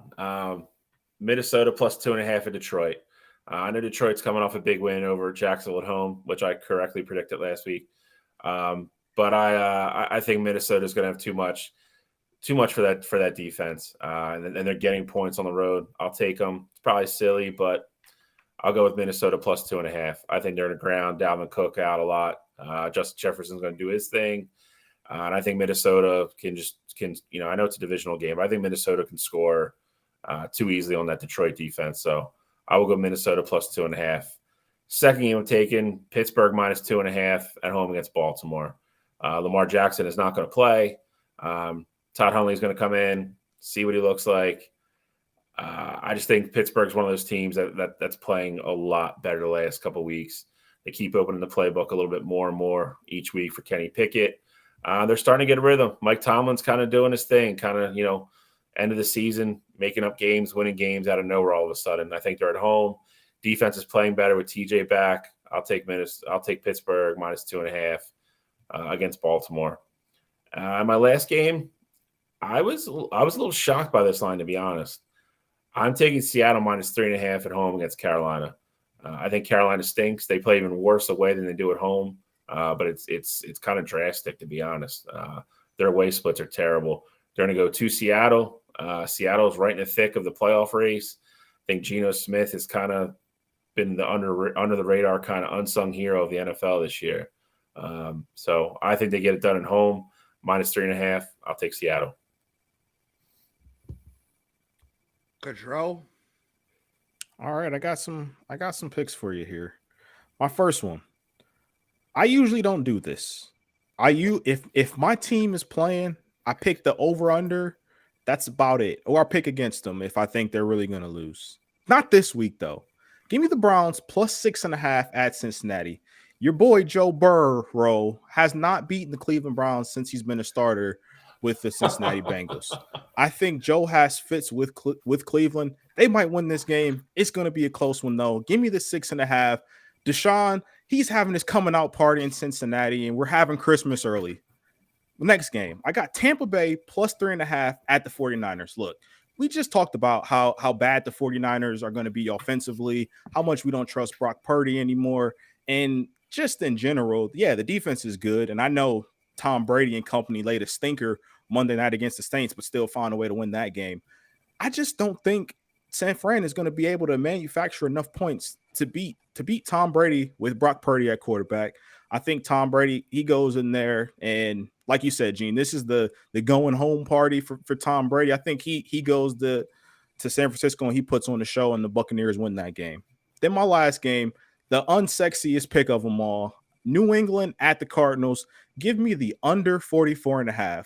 Bill Belichick is going to have a game plan ready to shut down Kyler Murray and company, and that Cardinals offense is going to struggle. And I think Mac Jones and company, they're going to struggle as well. It's going to be another primetime dud because it seems like week after week we just keep getting them, and this is just going to follow suit. Give me the under that game. I think it's going to be an ugly, just ugly. I don't even know how to describe it. It's just ugly. I think the Patriots win something like 13-10 or 17-10, but I love the under in that one as well. I got 3 games this week, and I've kind of balanced between a bunch of them. I really wanted to go back and forth. I just changed one, because the Rams quit, bro. They quit. The season's quit, and I'll tell you what, the Raiders have been playing some good football. Give me the Raiders minus 6.5 at LA. I didn't like taking that, but I'll take the Raiders minus 6.5. I don't want to lay 6.5 with the Raiders ever. I don't want to lay 6.5 with Josh McDaniels, but they've been playing well, so give me the Raiders minus 6.5. I like the Bucs also. San Fran is where Tom Brady grew up, and he's where he's going to be playing next year. Tom Brady's going to be a 49er. You heard it here first on Wire to Wire. Tom Brady's going to come home to San Fran, plus 3.5, easy. I think that the Buccaneers win this game, and I think that the Bucks put a stranglehold on that NFC South. And I got the Seahawks minus 3.5. I don't understand why. Is this a gift? I feel like Vegas never gives gifts like this. The Seahawks minus 3.5 over Carolina seems like a gift. Sam Darnold, are we serious right now? Seattle plays better at home. Carolina plays awful on the road. I don't know how Carolina keeps this game close. Geno Smith, if you lose this one, I'm writing you off again. You don't have to write back. All right, that's my picks this week. I think we need to talk about like Cottrell's underlying disdain for Joe Burrow and like Cincinnati. No. I love Joe Burrow. I said he was a first round. He was going to be a first round pick. I said he was going to be a first round pick 2018. I got the tweet to back it up. When he transferred to LSU, I said he was going to be a future first rounder. I've been a Joe Burrow guy since 2014. I saw him single-handedly almost win a state championship with my own two eyes. That's because he went to Ohio State. You had to like him. Oh, even when he was at Athens, he put up 6 touchdowns in the national championship game in high school and still lost. Performance of a lifetime. Still lost. I'm a Joe Burrow guy. There's a lot of shade at Joe Burrow. I'll tell you right now, bro. If there's anybody got shade at Joe Burrow, it's you. You still think Justin Herbert's better than him. And Joe Burrow's in a better situation. You can write that shit off, bro. Joe Burrow is better than Justin Herbert. We'll see. I'm a Burrow guy, man. I'm a Burrow guy. Don't let Bill fool you guys. All right, let's move on. We got a Mount Rushmore. We'll tell you this. I think Cincinnati's going to be hostile as hell to Deshaun Lennon, Watson. I promise you this. Lennon. I promise you this. I'm going to put his comment up there real quick. That ain't happening. I promise. I think there's a good chance Brady might go back to New England. They have the second biggest cap and give Brady control of the offense, and they go out and trade for a wide receiver one. I'm going to promise you something right now, Lennon. I promise you this. There's zero chance that's happening. Nope. He's not playing for Bill again. He's going to go to San Fran next year. But Gene, I guess my only argument to you would be you thought Trey Lance would be a top 10 quarterback this year. Why would San Fran make the move for Tom Brady when that would stun another year of Trey's growth? He tore his ACL. You're going to get Tom Brady on a 2-year deal. You're going to have Trey Lance mentor behind the greatest quarterback ever to play the game in his rookie deal. Trey Lance is going to sit there for 4 years. They have the 5th-year option. He'll start his 5th year, and they have the option to be able to – they'll pick up his 5th-year option. Brady will play 2 years in San Fran. Just trust me. I wrote the book on it. It's going to happen. If you're Trey Lance, though, why would – I mean, I know you're under the rookie deal, but if you sit for 4 years, your rookie deal is up. I mean, why would you stay there? Like, I wouldn't even want to be there. You don't have a choice. No. I get that, but I'm saying like that option. It's club option. It's not his option. No, I understand that. Draft picks get 5th years. I get that, and that's fine. Like he played the 1 year in San Fran, but after that, like I'd be like, franchise him. You guys show me, and he doesn't have to sign it. And be like, trade me. He has all the leverage. After he plays a full season with them and studies behind Tom Brady, he'll be fine. Yeah, Tom Brady's going to be the quarterback San Fran for the next 2 years after this. I agree with everything except for the term. I could see him signing like a 1-year deal with an option. If he goes to that team next year with the way they're constructed and they win a Super Bowl, I really think that would be it. I think he would have gone back divorced, bro. He's playing until he's 50. He's the first 50-year-old quarterback. He's got that young supermodel already. He's got stuff to do. The other thing with Tom is, has anybody ever come out and said that Tom's just been this excellent mentor? No. So I mean, I don't even know if that's the shit. That's the other thing. Like, yeah, you learn, like you get to see greatness, but I mean, how much are you really learning though? I don't know. He's a 49ers fan. He might want to teach the predecessor. He might want it. I don't know. You never know. Never All know. Right, we got to get into Mount Rushmore. Guys. We're going to keep this quick this week because there's 3 matchups that should be pretty easy. But we're going to keep it quick. I promise. We got to move on. We got a lot to get into. But Boston versus Philly. This one rips my soul out. I'd like you two to go first so I can do what I want to do at the end and be a complete idiot. Oh boy. Don't see. It's funny you just said that. I was hoping you were going to let me go last because I was going to do exactly what you were going to do. Nope. All right, I'm gonna make this show real controversial real quick. Oh boy. Okay. Go ahead, Bill. No, go ahead, Cottrell. No. You gotta go first. got to sandwich me between you Philly guys. Can't just let you run the You got room here. Tom Brady, Ted Williams, Larry Legend, and Bobby Orr for Boston. It's incredible. Incredible Mount Rushmore. Going against Reggie White, Michael Jack Schmidt, Wilt Chamberlain, and Bobby Toothless Clark. Bill, what do you got? I mean, I can use the technicality here and just say, like, Tom doesn't really belong to Boston. Belongs to an area. Gillette's in the middle of freaking nowhere. It's not anywhere near Boston. We put him on the bracket. He's got to be in Boston. I know. I mean, Ted's better than Mike. Wilt's better than Larry. Bobby's better than whatever. I should still just do it and make Gene do it. No. I'll ruin the show. I will ruin the show. Don't do it. That's fine. I pick Philly. Homer bias. I pick Philly. Oh my goodness. We got Boston in the route, but I guess Larry's overrated. Okay. Hey, Gene, ball's in your court, buddy. Go ahead, ruin the show. Right, let's go with best offensive player versus the best defense player. That's a push. Reggie White and Tom Brady. It's got to be a push there. Okay. Ted Williams is better than Michael Jack Schmidt. So it's 1-0 Boston. Wilt Chamberlain, I have ahead of Larry Bird. That's 1-1.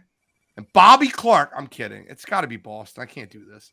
Boston wins this, and I don't think it's that close. I actually think that everything I said was a fallacy and joke. But the truth is that there's only one matchup that Philadelphia wins, and it's basketball. It's Wilt Chamberlain over Larry Bird. For the record, I would pick Boston. If Gene wasn't going to steal my thunder, let me go last. I just hate picking Boston over Philly. So do I. It's 3-0. It's 3-0 Boston. It packed the cast. Oh, God. Sorry. Listen, Baltimore's got a very sneaky list. They do. Very sneaky list. But, man, that's Murderer's Row with Lawrence Taylor. It's Murderer's Row with Lawrence Taylor. Ruth Garrick DiMaggio. Yeah. And Lawrence Taylor. New York, 3. And a 7-game series. We didn't even play the 4th. Baltimore goes, hey, I'm done. Yeah. Mercy. Yeah. Michael would have went and smoked some weed. Ray would have found another limo rent and go kill somebody. They're not playing the 4th game. Kyle Ripken would have been there. Kyle Ripken would have been ready to roll. Cal I'm ready. Showing up. Cal showing up for sure. Johnny, you would, Brian, he would have showed up too. I mean, at least with Philly and Boston, Philly at least would have like made it go 6. But yeah, this is yo, Joseph Jeffers, murderers on both sides. True. One's baseball, the other one's human beings. No, I think he's talking about Lawrence Taylor too. Oh, maybe. I think he's talking about Murder's Row, and then who knows. But yeah, this is a decimation. This is ugly. Yep, New York won. Sweet. West Coast. Dude, I'll tell you right now, the more and more I look at these, and Willie Mays shouldn't be on San Francisco. I get it. I get it. We talked about this. He's a giant, and they're in San Francisco. So, but the more and more I look at these lists, I think San Francisco is my favorite to win it all. I really do. You got the second greatest quarterback ever to play the game, the greatest wide receiver ever to play the game, the greatest baseball player ever to play the game, the greatest shooter ever to play the game. San Francisco in a sweep. Agreed. It's not close. And I think San Francisco is my pick to win it all. I don't know how you argue that. That's unbelievable. The amount of talent they have. It's like 1, 2, it's 2, 1, 1, and then what? The second greatest point guard ever, top 10 NBA player, greatest shooter ever, changed the game of basketball. All these kids that play basketball now are trying. They're not trying to be like LeBron. They're not trying to be like Mike. They're trying to be like Steph. They're shooting from damn half court. Give me San Fran. Yeah, I really don't need to add much to that. It's San Fran. It's not close. This probably doesn't go 4 games either. It's probably maybe like 2.5. Randy Moss probably doesn't show up. AP might be in domestic court. Maya probably show up, and Killer Brew probably just drink in the dugout. So I got San Fran in 3.5. Eat Killer Brew in the dugout. Is that what you're There you telling go. me? Attaboy. Attaboy. I got San Fran this one too. I mean, this is again very, very easy matchup here. San Fran, I literally, and it's tough because when you get to the Final Four, and we'll look at it in a minute, but this Final Five really, because this is the matchup. Petey, I need to hear your Joseph Jeffers, Petey, Lennon, Chris, Key Williams, Brandon Fitzer, anybody in the chat. I need you to pick this one. This is absurd. I need to hear from the fans. You got Mike Trout, Tiger Woods, Serena Williams, and John Wooden on LA2. This is the greatest, if not first or second greatest golfer ever. Greatest women's tennis player ever. Greatest coach ever. And Mike Trout is the weak link of your team. Now, the funny thing is this, right? Sandy Koufax is the weak link of the LA1 team. And if you can compare baseball careers, they're about 10. They're about 10. They're about 10 years each because Koufax didn't play long. He had 6 of the most dominant seasons you will ever watch. He went out on top. He left on top of the game. Guy won 27 games with a 1.71 ERA and 380 strikeouts. Most dominant left-handed pitcher you ever watched in your life. Right side, you got Kobe Bryant. That's LA1. Kareem, Magic, and Sandy Koufax. It's absurd. John Wooden has more championships than God.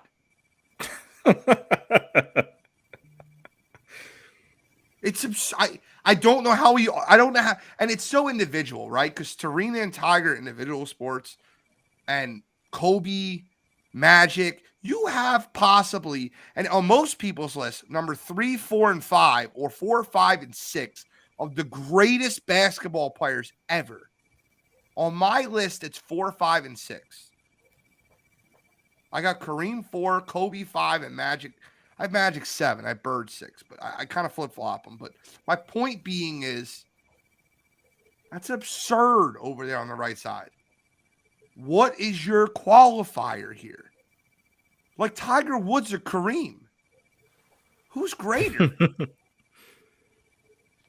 John Wooden or Magic Johnson? Look, what order are we doing this? I don't know. You pick the order. I don't care. Whatever order you want. I'll go first. I'll go first. I'll make it. It's not. This isn't an easy one, but I guess I'll make it easy because I'll get mine out the way. I hate disqualifying it because he's still playing, but Mike Trout still playing, I think makes it a little bit easier for me because right now, as we sit right now, as great of a player that Mike Trout is, we're not talking about him as, a top 3, a top 4, top 5 player all time. Can he get there eventually? Yes, like that's possible, depending on how long he plays, how long he stays healthy, things like that. But with him still playing right now and how far away he still is from that level, I'm going with LA1 here. Matchups are so tight, and I think any way you slice it, you have to give the edge to LA1 in that matchup. It's absurd. It is. Shao, are you going 2-0 or are you splitting this? I'm splitting this. Any argument you want to put up? Nothing. And I'll split it. And I'll split it. Joseph Jeffers. What I decided, I literally decided probably about 10 seconds before Joseph Jeffers put it up. I think as good as Kobe is, nobody's ever going to say he's the best. As good as Kareem is, nobody's ever going to say he was the best. Same thing with Magic. Koufax is the outlier. I mean, he's universally agreed upon as the best left-handed pitcher in the history of baseball. There's no arguing Serena Williams. There's no arguing John Wooden. The argument between Tiger and Jack Nicklaus is razor thin. And Cottrell did kind of hit it on the head. It depends how you want to value Mike Trout here.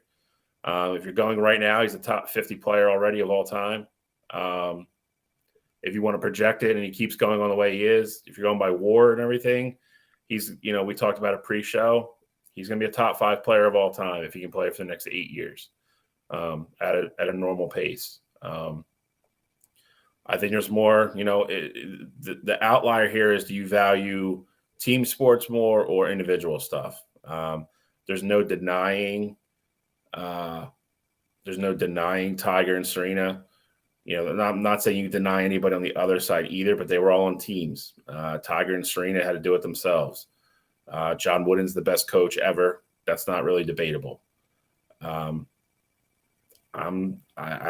think there's more greatness on LA too. I'm going LA too.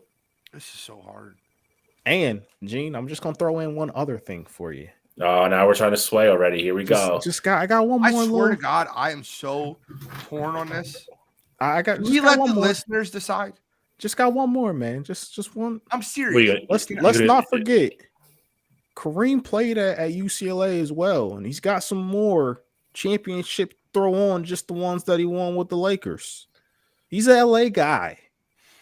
I know. I follow that. My question would be, I'm asking you two. You guys can help me with this. Can we allow this one, because we'll have till next week, go to the listeners? Because I'm torn, and I don't like. And if we have, I need you to put your big boy pants on and make a pick. No, you got to pick. You got to pick. It's both LA, Freddie. You weirdo. LA easy.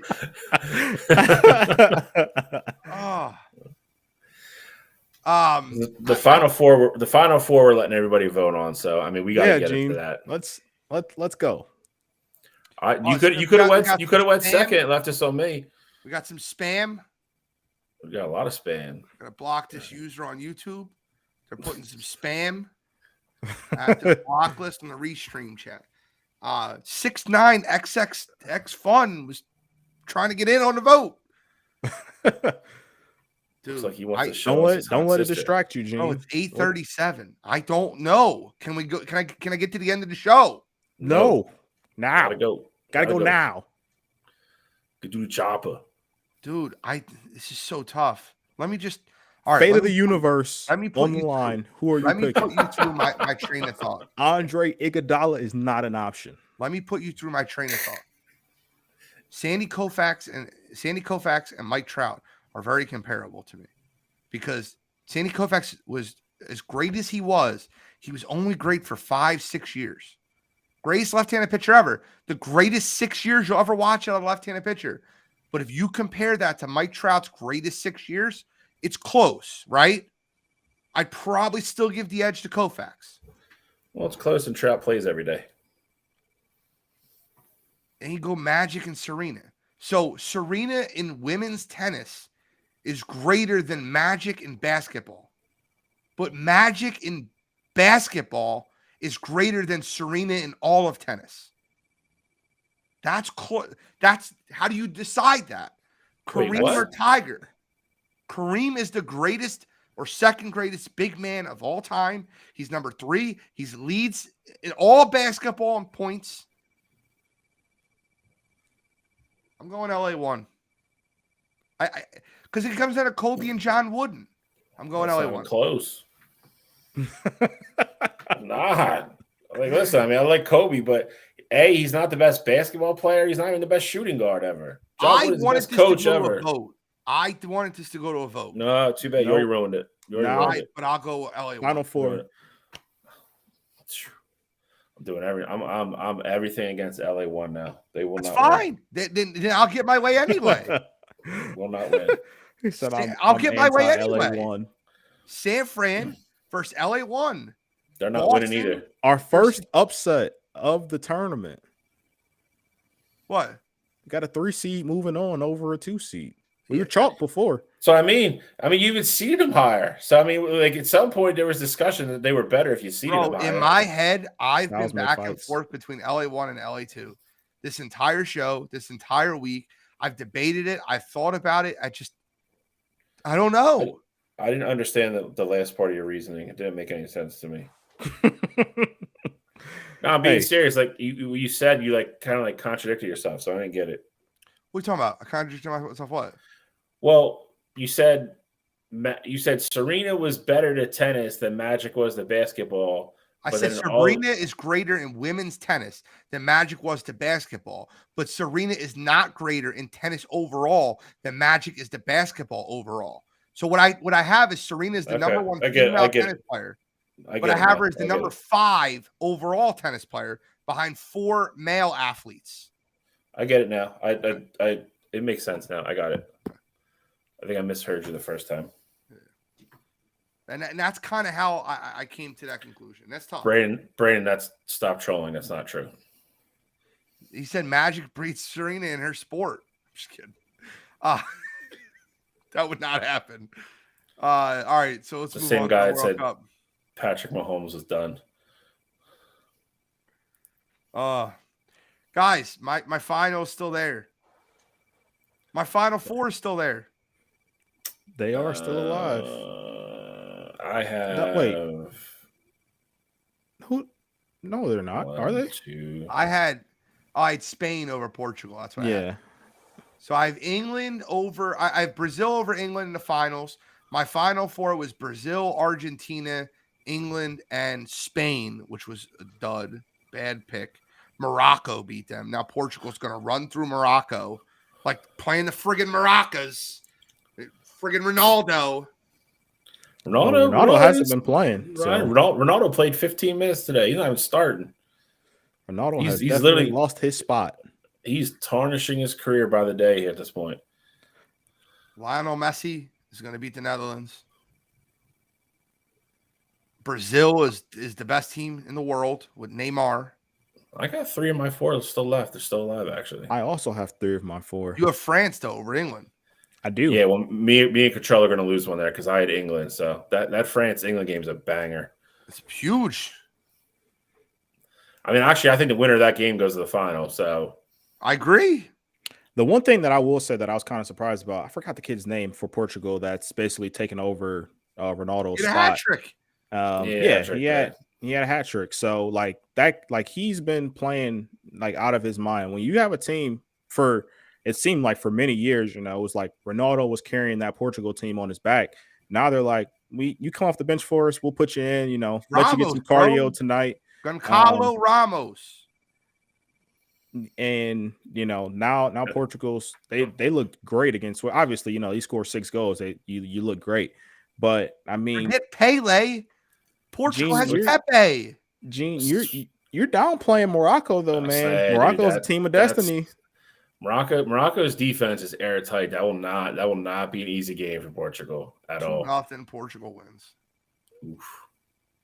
I got 2-0 Portugal, 2-1 England over France. I got 4-0 Brazil over Croatia, and I got Don't Cry For Me Argentina, 3-1 over the Netherlands. I don't think Brazil beats Croatia 4-1. I think that's a tight game. I actually think that game. I think that game might come to. You said 4-0 for Argentina, Netherlands. No, I said 4-0 for Brazil, Croatia. You said 4-0 Brazil. I think that game actually is going to come down to PKs. I think that's going to be the closest game of this of these 4 here. England and France. I don't watch grass ping pong. I just look at the stats. I'm like Neymar. I know Neymar. Brazil's going to win. I mean, France and England. I think that's a great game. Great game on paper. That's the game that screams almost PKs to me.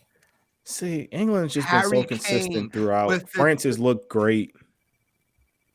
Harry Kane with the goal in the 88th minute to send England to a 2-1 lead over France and into the Final Four.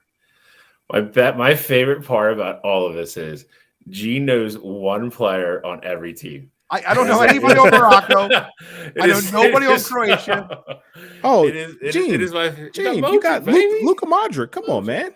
What? He's like 50. Modric? Luka Modric, Croatia. There's a guy on the Netherlands that I think I know who he is. He's a big name. He's a big guy. He's huge. Who is it? Oh, you're talking about their striker's like 6'6". I forgot his name. He is. You talking about well, you be talking about him or you talking about Virgil van Dijk. He plays for Liverpool. He's a monster too. De Jong. Brandon De Jong's not big. He's like 5'6". I don't know, bro. I'm just. He making plays for shit up. Barcelona. Hey, Liverpool's a Gakpo. That's what I was got talking my about. they got my guy Mo Yeah. Salah. Yep. Dapo's All right, about so to who go to wins Man. these It's 4 about to go to games? Man. All right, I'm going. I'll go real quick. I got Argentina advancing over the Netherlands 2-1 in extra time. I got Brazil beating Croatia 2-0.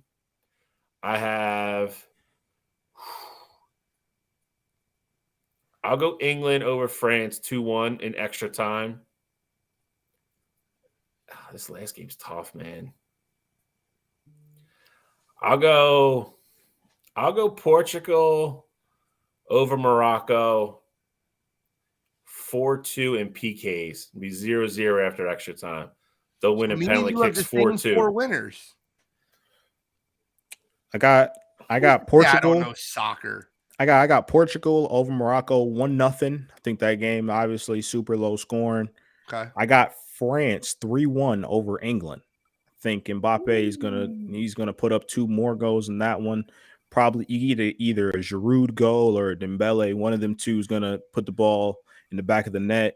Brazil, like I said, I think that game is 2-2, goes to extra time. Nobody scores. Then it goes to PKs. And I like Brazil to come out of that like 4-1. I don't think it's necessarily close in PKs. And then give me Argentina over the Netherlands. I like 3-1 in that one as well, with Argentina advancing.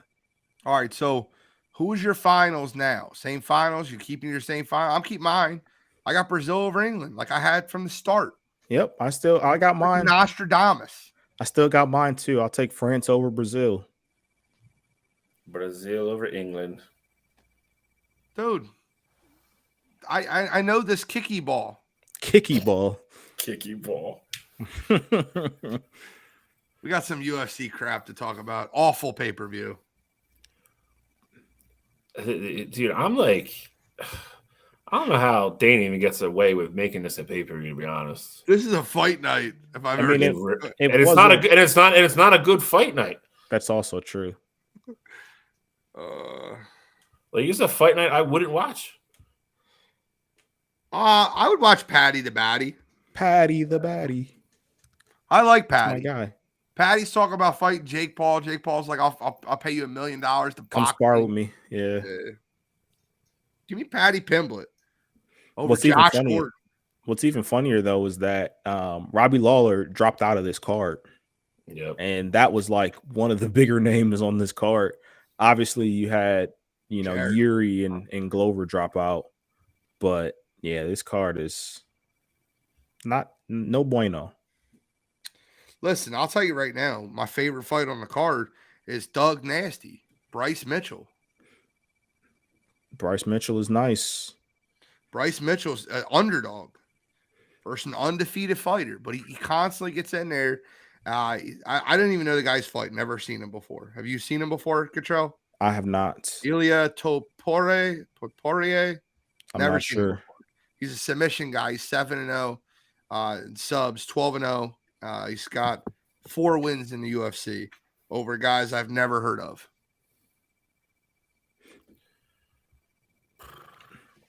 I don't know, guys. It's a terrible card. What do you guys? You want to pick it? Let's pick it. Sweet. We got 2 more things to get into. 3 might be worse. Ankalaev, whatever. I know him. He's a good fighter. He's going to beat Jan Blachowicz. I have Ankalaev to win. How do you say his name, Cottrell? I know you know it. Magomed Ankalaev. Yeah. Okay. Look at you. He wins. That guy wins. I'm also picking him too. I'll go second round TKO. I think I'm going decision. I think he's going to wrestle and beat him up. Yeah, I think it's going to be. I'm not saying he's going to knock him out. I think Ankalaev finishes him. I say 3rd round submission. I think it's going to be a lot of wrestling. It's going to be a fight that we really don't want to see. Now, I think people might be somewhat confused because, like, if you know Jan, and you saw his fight against Izzy, you'd think that, he could wrestle. But, I mean, Ankalaev is different on the ground. Size. Exactly. Ankalaev is different on the ground. He's tough. And I think the way this is set up. I mean, light heavyweight is in a horrible position right now with Yuri being hurt. Glover, they didn't give Glover this shot because he said he wanted some more time to train. I think Ankalaev wins, but I mean, I think he'd be, as much as I like him, I think he'd be like one of the weaker UFC champions that we've seen in recent memory. Yuri's a weak champion. Glover was a weak champion. 205 is a weak division.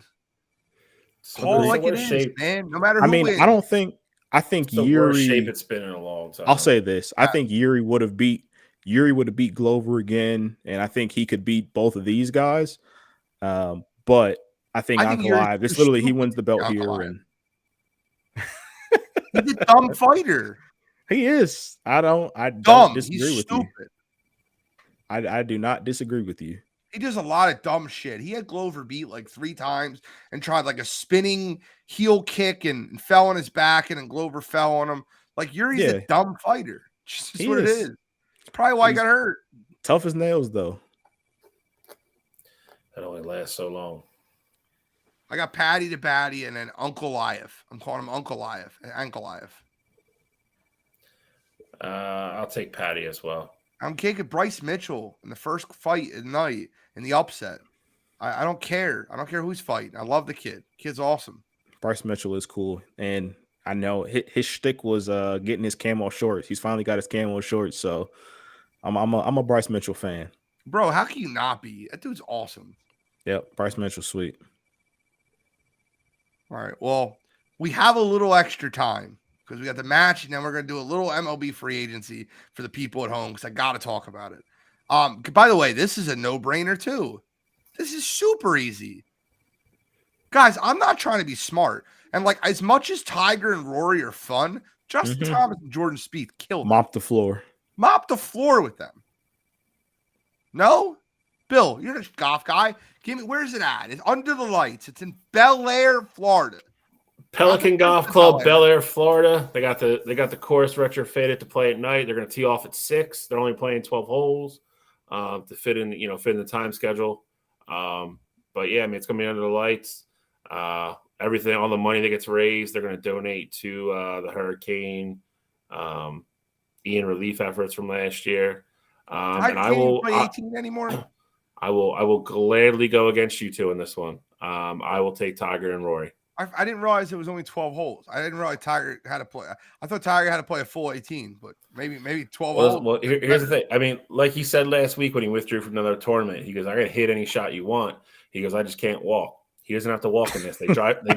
they drive around in carts. He's going to get out of his cart, going to walk to his shot, hit some BBs, and get back in his cart. And if you think I'm happy about this one because they finally got it right. Justin and Jordan Spieth are obviously super close. They grew up together. Justin Thomas is super close to Tiger Woods. They're damn near neighbors. This one, if there's ever one that, there's going to be a lot of daggers thrown back and forth, this is going to be the one. There's going to be a lot of shit talking going on in this. I don't think there's any way Tiger allows himself to get upstaged by Justin and Jordan. He's got the number 1 player in the world on his team. And as much as I love him, dude, I think Jordan's the weak link in this match. Rory and Tiger plus 125, very slight underdogs. I will take Tiger and Rory to win. What do you mean daggers thrown? It's not fun when they're all friendly. I don't want to hear that shit. No, there's gonna be a lot of that's what I'm saying. There's gonna be a lot of friendly banter. Aggressive. Yeah, there's gonna be a lot of shit talking in this. I want to see the NFL players, the entertaining. Give me Peyton Manning. Give me Tom Brady out there. Give me those guys. I don't want to see this shit. Give me those guys all suck at golf. That's the problem.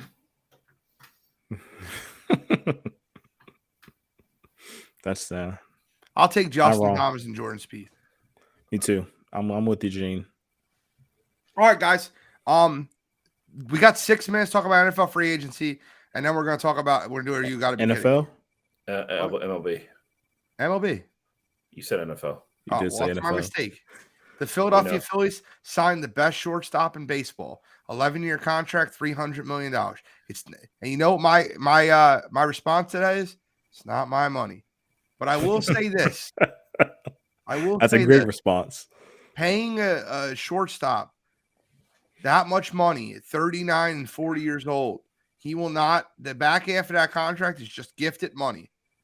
He will not play at 39, 40 at any level that you'd want him to play at, paying him that much money. Now, what you're getting a guy that's going to bat 300. It's going to score 100 runs. It's going to knock in 100 runs.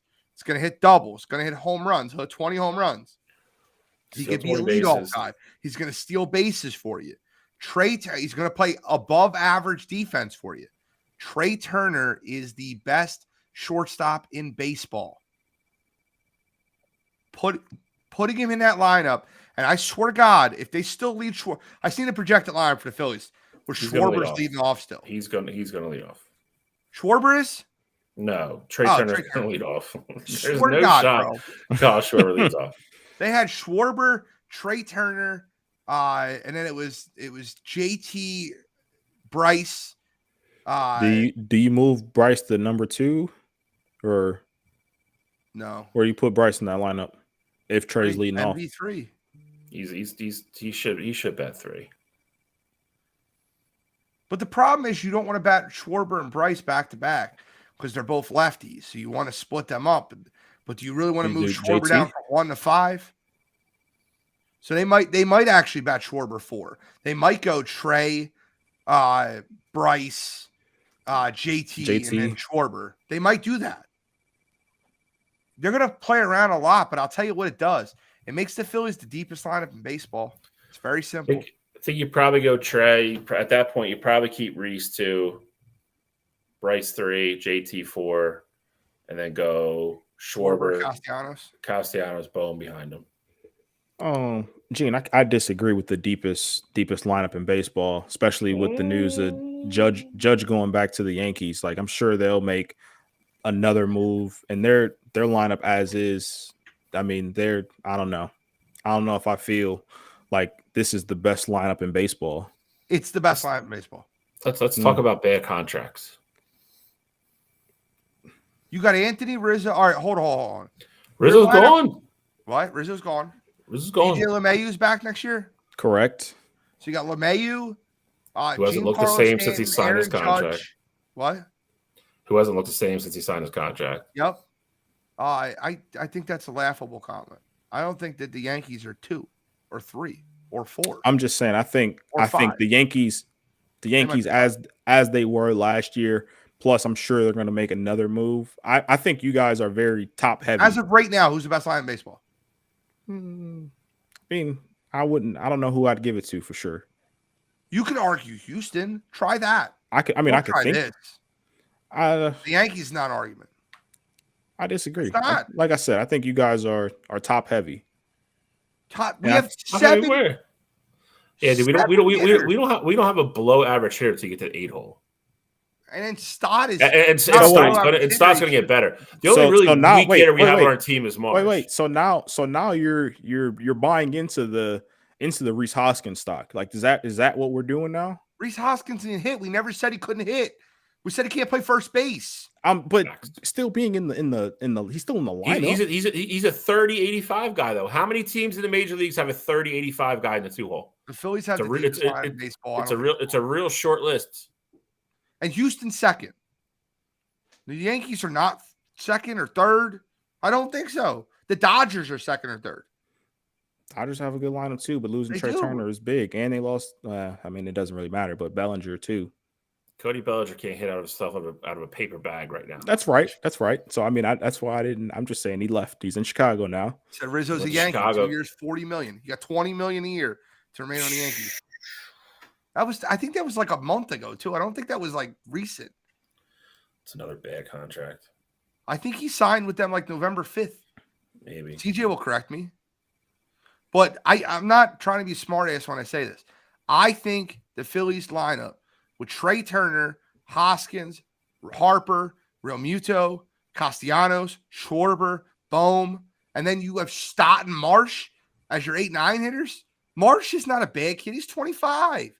Stott's a young, up-and-coming player. He's going to play second base, an easier position.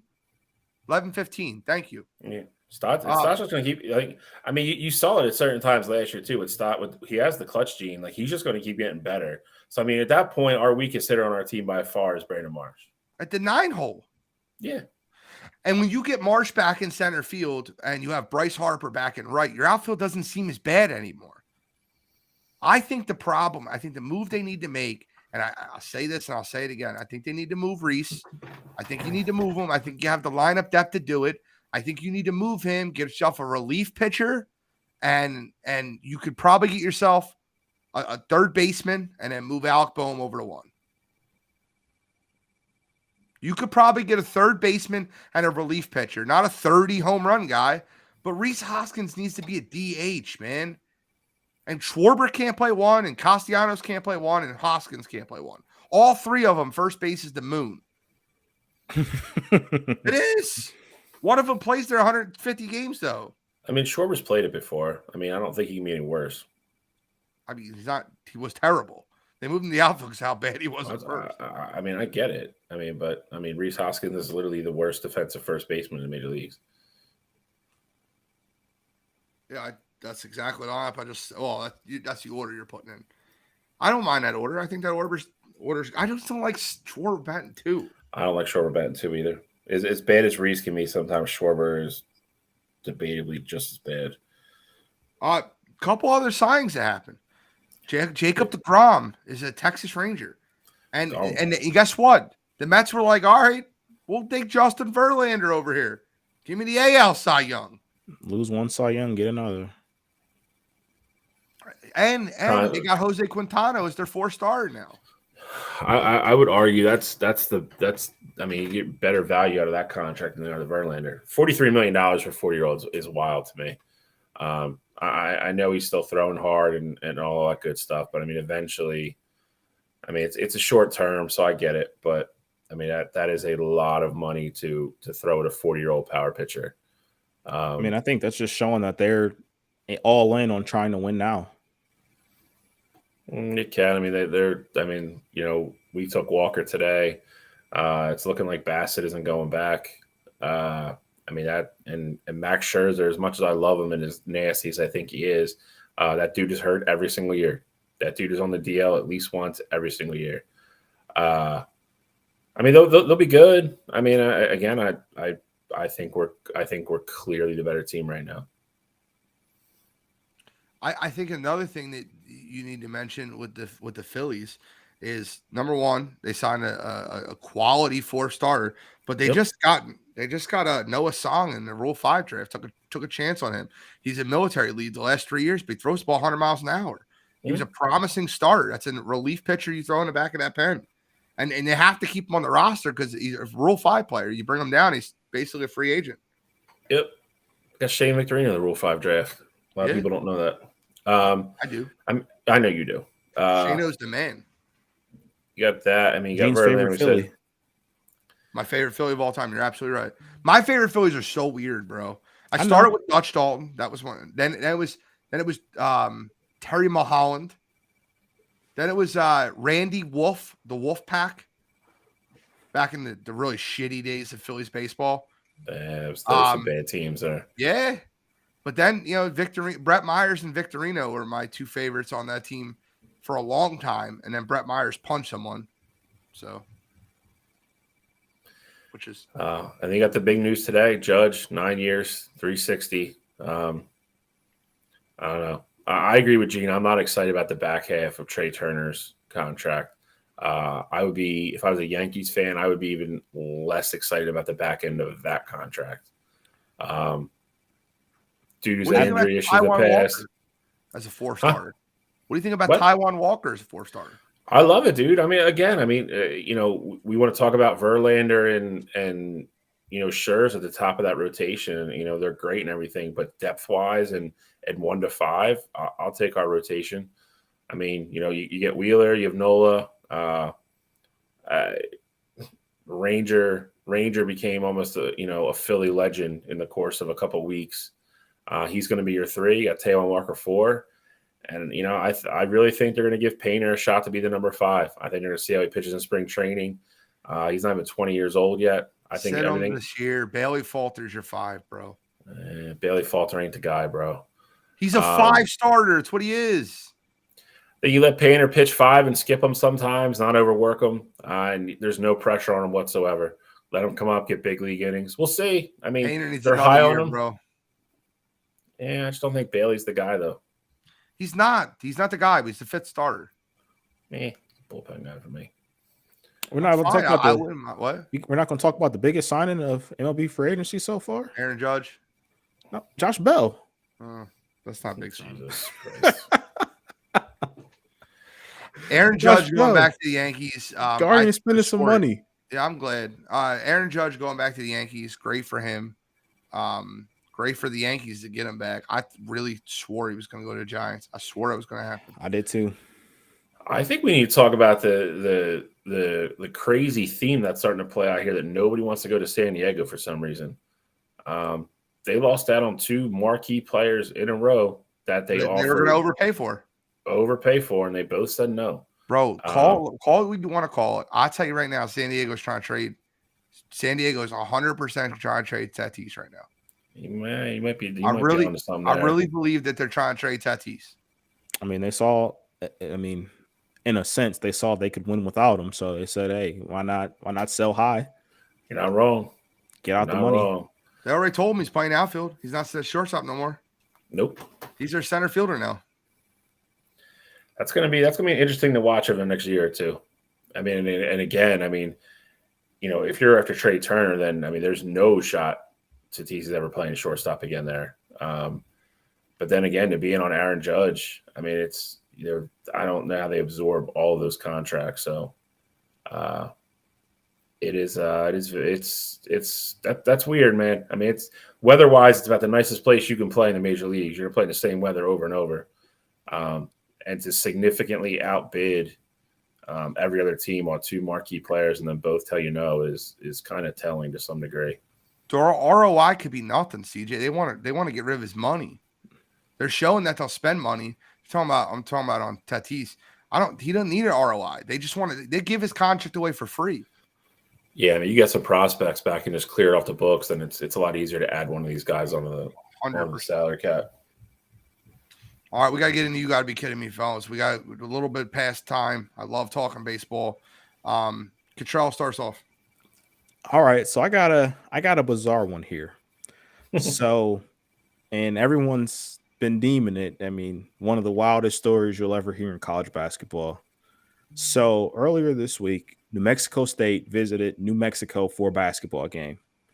New Mexico State had a player on their team. They were off. They weren't playing in the game at the moment. They were at their hotel, and he got a message from a girl on campus at New Mexico, like, "Hey, come over, come by the room." And what everyone didn't know at the time, though, was that it was a setup. She was setting him up. He had some issues with some guys on the New Mexico State's team. He had some issues with them, and they were basically setting him up to be jumped. And so the player goes over there, realizes that it's set up. He has a gun on him, pulls it out, shoots one of the guys that's trying to jump him, then goes back to the hotel, kind of act like nothing's wrong. In the midst of all of this, he breaks curfew. So that's one team violation. You shoot a guy, of course that's wrong. And so then, the police get word of it, things like that. Then the school, New Mexico State, gets word of it. And they're like, "Hey, you can't talk to any of our players until we get a lawyer with them." And in the midst of them waiting, one of their assistant coaches at New Mexico State takes the gun that this guy just shot somebody with. And he's just like, "I'll take care of it. Don't worry about it." And so Jesus, that all gets handled. New Mexico State then goes on to play a basketball game. The guys that are involved in this are playing on the court, and game's over. Team is trying to leave town, and the cops are literally like, "Hey, we're investigating, an attempted murder here. Essentially, we're investigating this shooting," and they stop the bus and they figure out that assistant coach that got the gun was not on the bus. And it comes out today that apparently he was trying to hide the gun. So whole fiasco, New Mexico, middle of nowhere, New Mexico State. Just a bunch of craziness going on there. Everybody involved. I can't wait to see what the the final verdict is in this, but for everybody that didn't know, that's the craziness that's going on right now in New Mexico. So New Mexico coaches, everybody involved. Come on, you gotta be kidding me. This is what happens when people watch too many true crime documentaries on Netflix. They try getting rid of the gun. They try to. Everybody can get away with murder all of a sudden now. Goddamn idiots. Can't be. Reminds me a little more serious this week. I touched on a tad earlier when we were talking about the coaches. I'm going to go with Auburn hiring Hugh Freeze. If you're not familiar with Hugh Freeze, back in 2017, he got fired from Ole Miss. He was in the midst of turning that program around. Little did everybody know it was due to a lot of rule breaking. Not only that, he got caught using a university phone, ordering escorts all the time. Then on top of that, he had 17 Tier 1 NCAA infractions within the course of a year and a half, paying off recruits. They actually got caught with their hand in the cookie jar, paying off a recruit, giving him $18,000. The dude didn't end up signing with Ole Miss anyway and just took the money and then told on him. That's always embarrassing. But I bring this up for this reason. I've been critical of other people before, coaching wise, and especially with college football, saying the end product can't always be the most important thing. I've said numerous times, on this show, teasing Cottrell. Urban Meyer's a great coach. He's the last person that should be around, young young men that are growing up and that can be easily influenced. Hugh Freeze is just as worse, if not bad, if not worse. Excuse me. This dude got another job for the same simple reason. Auburn's trying to buy wins at this point. The program has been in shambles for 5 years now. They're bringing in a bigger name that they think they can turn around the program, and they don't care about his past. It's all about money. It's all about putting W's in the standings, and they really don't care about anything else. I think it's a disgrace. I think it's them trying to keep up in an arms race with Saban and Jimbo Fisher and Lane Kiffin and all those people. But again, it just goes to show at the end of the day, a lot of these people don't care about the kids. They don't care about the families. They care about wins and losses, and that's it. They don't care about the message they send or how it looks, quite frankly. We saw the AD say they did an extensive background into everything, and they were okay with hiring him. I mean, dude, there's nothing to look up. You can Google it. It's all done and settled. I mean, he did what he did. He admitted it. Ole Miss got a bowl ban and a postseason ban for 3 years because of it. That's why nobody wanted that job until that was over when Lane Kiffin took it. Dude should not be a head coach in a major program. Kind of like Gene said earlier, you can give me all the, I've found myself in God and all that crap. I just don't believe it. So this week for me, Auburn hiring a coach that really doesn't deserve it. Come on, you gotta be kidding me. I don't have a good one this week. I have one I'm going to use, but it's nowhere near as good as yours too is. Normally, I have a really fucking solid one lined up. Not today.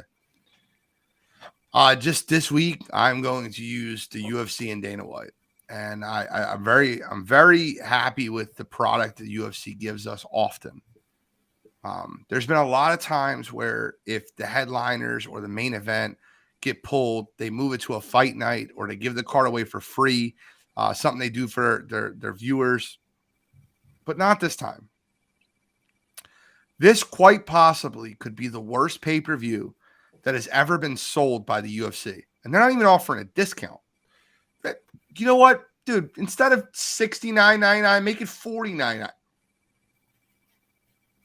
But you're selling this pay-per-view for full price when you have no main event. It's an absolute joke. Your number 2 fighter on the card is Patty the Batty, who's unranked. 100%. It's a joke. Come on, dude. Come on, Dana White. You can do better than this. You're better than this, man. And for that reason, the UFC and Dana White. Come on, you gotta be kidding me.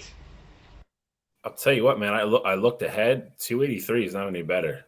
Agreed. They're really struggling for superstars right now.